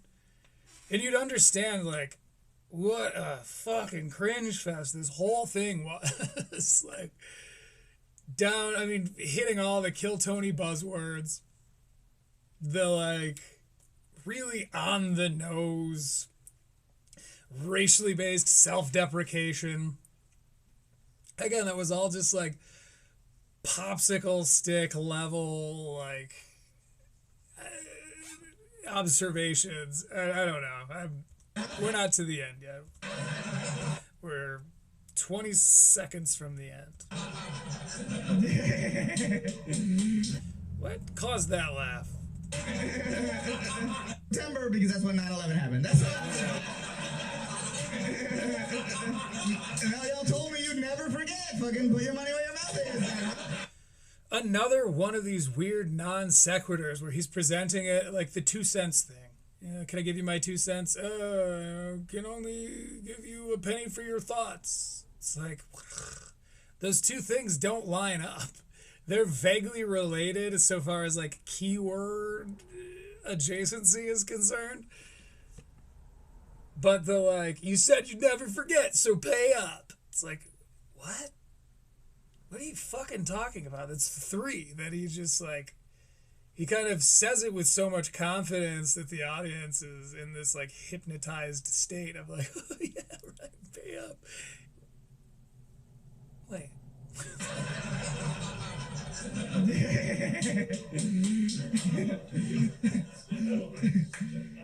I think We're gonna end it on some nervous laughter. I think the darkest thing going on with Kanye West right now. Oh, and that's the end. God damn you. So it says right here, Ehsan Ahmad, and then in italics, will return, ... Watch more. And then it's got ads for these other comedians that I've never heard of and we'll probably have to look into. My God, that was uniquely kind of mid. I mean, just really, really remarkably unremarkable. It doesn't surprise me that Ehsan felt like he was ready to put a special out. Because, first of all, he's Austin famous. Because he was one of the LA guys. He worked at the Comedy Store as a door guy in LA. So, like, he knew Rogan. He knew, which is how I got on JRE. He knows Tony. You know, he's friends with Red Band. And so all these aspiring Austinite comedians see him as, like, the next level up.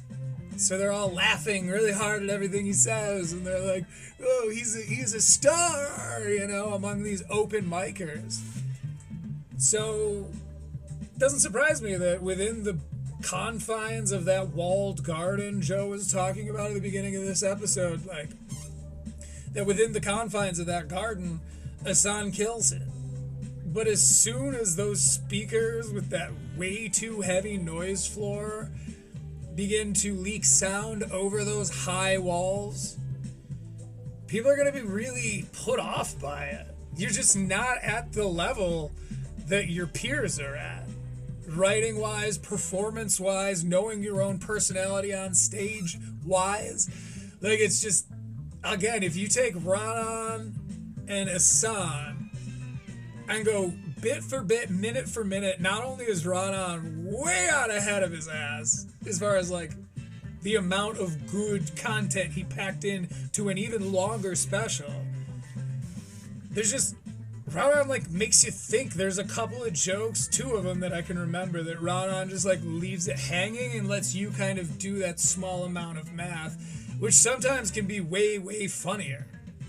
Versus Assan's pauses, which are just in lieu of his transitions, because he didn't want to figure out how to connect all this shit together, which is why he jumps from, like, 9/11 to, like, trans mentally ill people to back to 9/11 to Abraham Lincoln 9/11. Like, it was all just, I'm Indian, you know, thank you, come again. Literally, I mean, like, Akash is another, you know, Middle Eastern comic who I loved his material. Now, Akash is on a higher level than Ehsan, but, like, it's not that, like, making jokes about your Indian heritage or whatever is, like, I know he's Bangladeshi and I don't care to get in the weeds about all that shit. But, like, I know that that Akash was able to make a lot of that very funny, but doesn't feel the need to lean on it as his actual identity. Actually, the irony is palpable, because Ehsan's saying there are people who have depression and they wear that on their sleeve and it becomes who they are. It's like, as opposed to what? Making you erase your identity? Like, it's way more justifiable for someone with depression to form their personality around a thing that they are constantly being governed by. It's like they're not deciding. In a lot of cases, depressed people aren't deciding to make that their personality. It's just a part of who they are. And then you, who are like, I'm Indian. Isn't that weird? Oh, like, okay, man, we fucking get it. I bet the Austinites think it's hilarious. I bet when you were workshopping these jokes in the green room, Tony was a huge help, which is why there's some light racial word comedy in there. You were cruising for a pretty mid-tier as of, like, 19 minutes into this special. And I think I'm even still being generous when I say, give me a drum roll. What's it gonna be? What's a Zeke score? He's wondering. Are you still watching Ehsan? What's it gonna be? 6.5. Get better, dog. Get better. Don't do it in front of the whole world. There are Kill Tony comedians, and this is another thing, is it's not for lack of exposure that Ehsan hasn't popped. Ehsan has been on JRE multiple times. Ehsan has been a guest on Kill Tony multiple times. In fact, I think he was even a guest on one of the Netflix. He just doesn't click. It's just not working. We just don't get it. We don't think that that's funny, man. And I really wanted to. I liked him so much coming into this. And I think that is kind of part of the issue with these podcasters slash comedians or YouTubers, failing YouTubers slash failing comedians in this case. It's like, I saw your personality and there was this mystery factor behind this door. Of like, well, he also does comedy. And you never know how good a guy's going to be at comedy based on their personality on some of these like podcasts and shows. Like, and when they make you laugh, that door kind of creaks open a little bit and it's like, oh shit, maybe it sounds like a brilliant performer. Maybe he's like going to be the next guy. Like, but then that door opens too fast and too far and they're kind of standing there like, oh, what's the deal with Airplane Race? And it's all really underwhelming. 6.5, 65%. It's not the worst thing I've seen. But if I were to rank like worst specials that we've done on Critical Leaks, it's definitely this. Damn, this is worse than Charlie Barron's, my man. And he's a successful YouTuber slash comedian. Ehsan. It breaks my heart to even be saying all of this about you. Break from the mold, dude. Stop just placating your Austin audience, because as you're witnessing, which is probably why you put this out so fast, the hype is dying, the clout is dead, and it's going to start coming down to what you've built yourself into and the fans you picked up along the way. Because I was an Ehsan fan before I watched your material.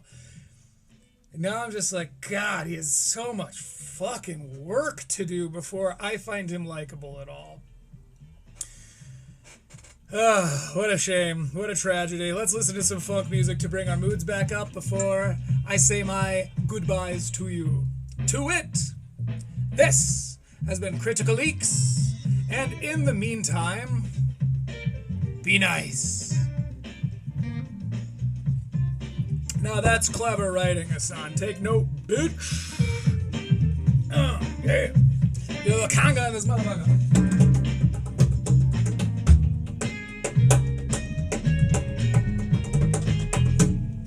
Thank you for joining. We'll see you next time. Peace.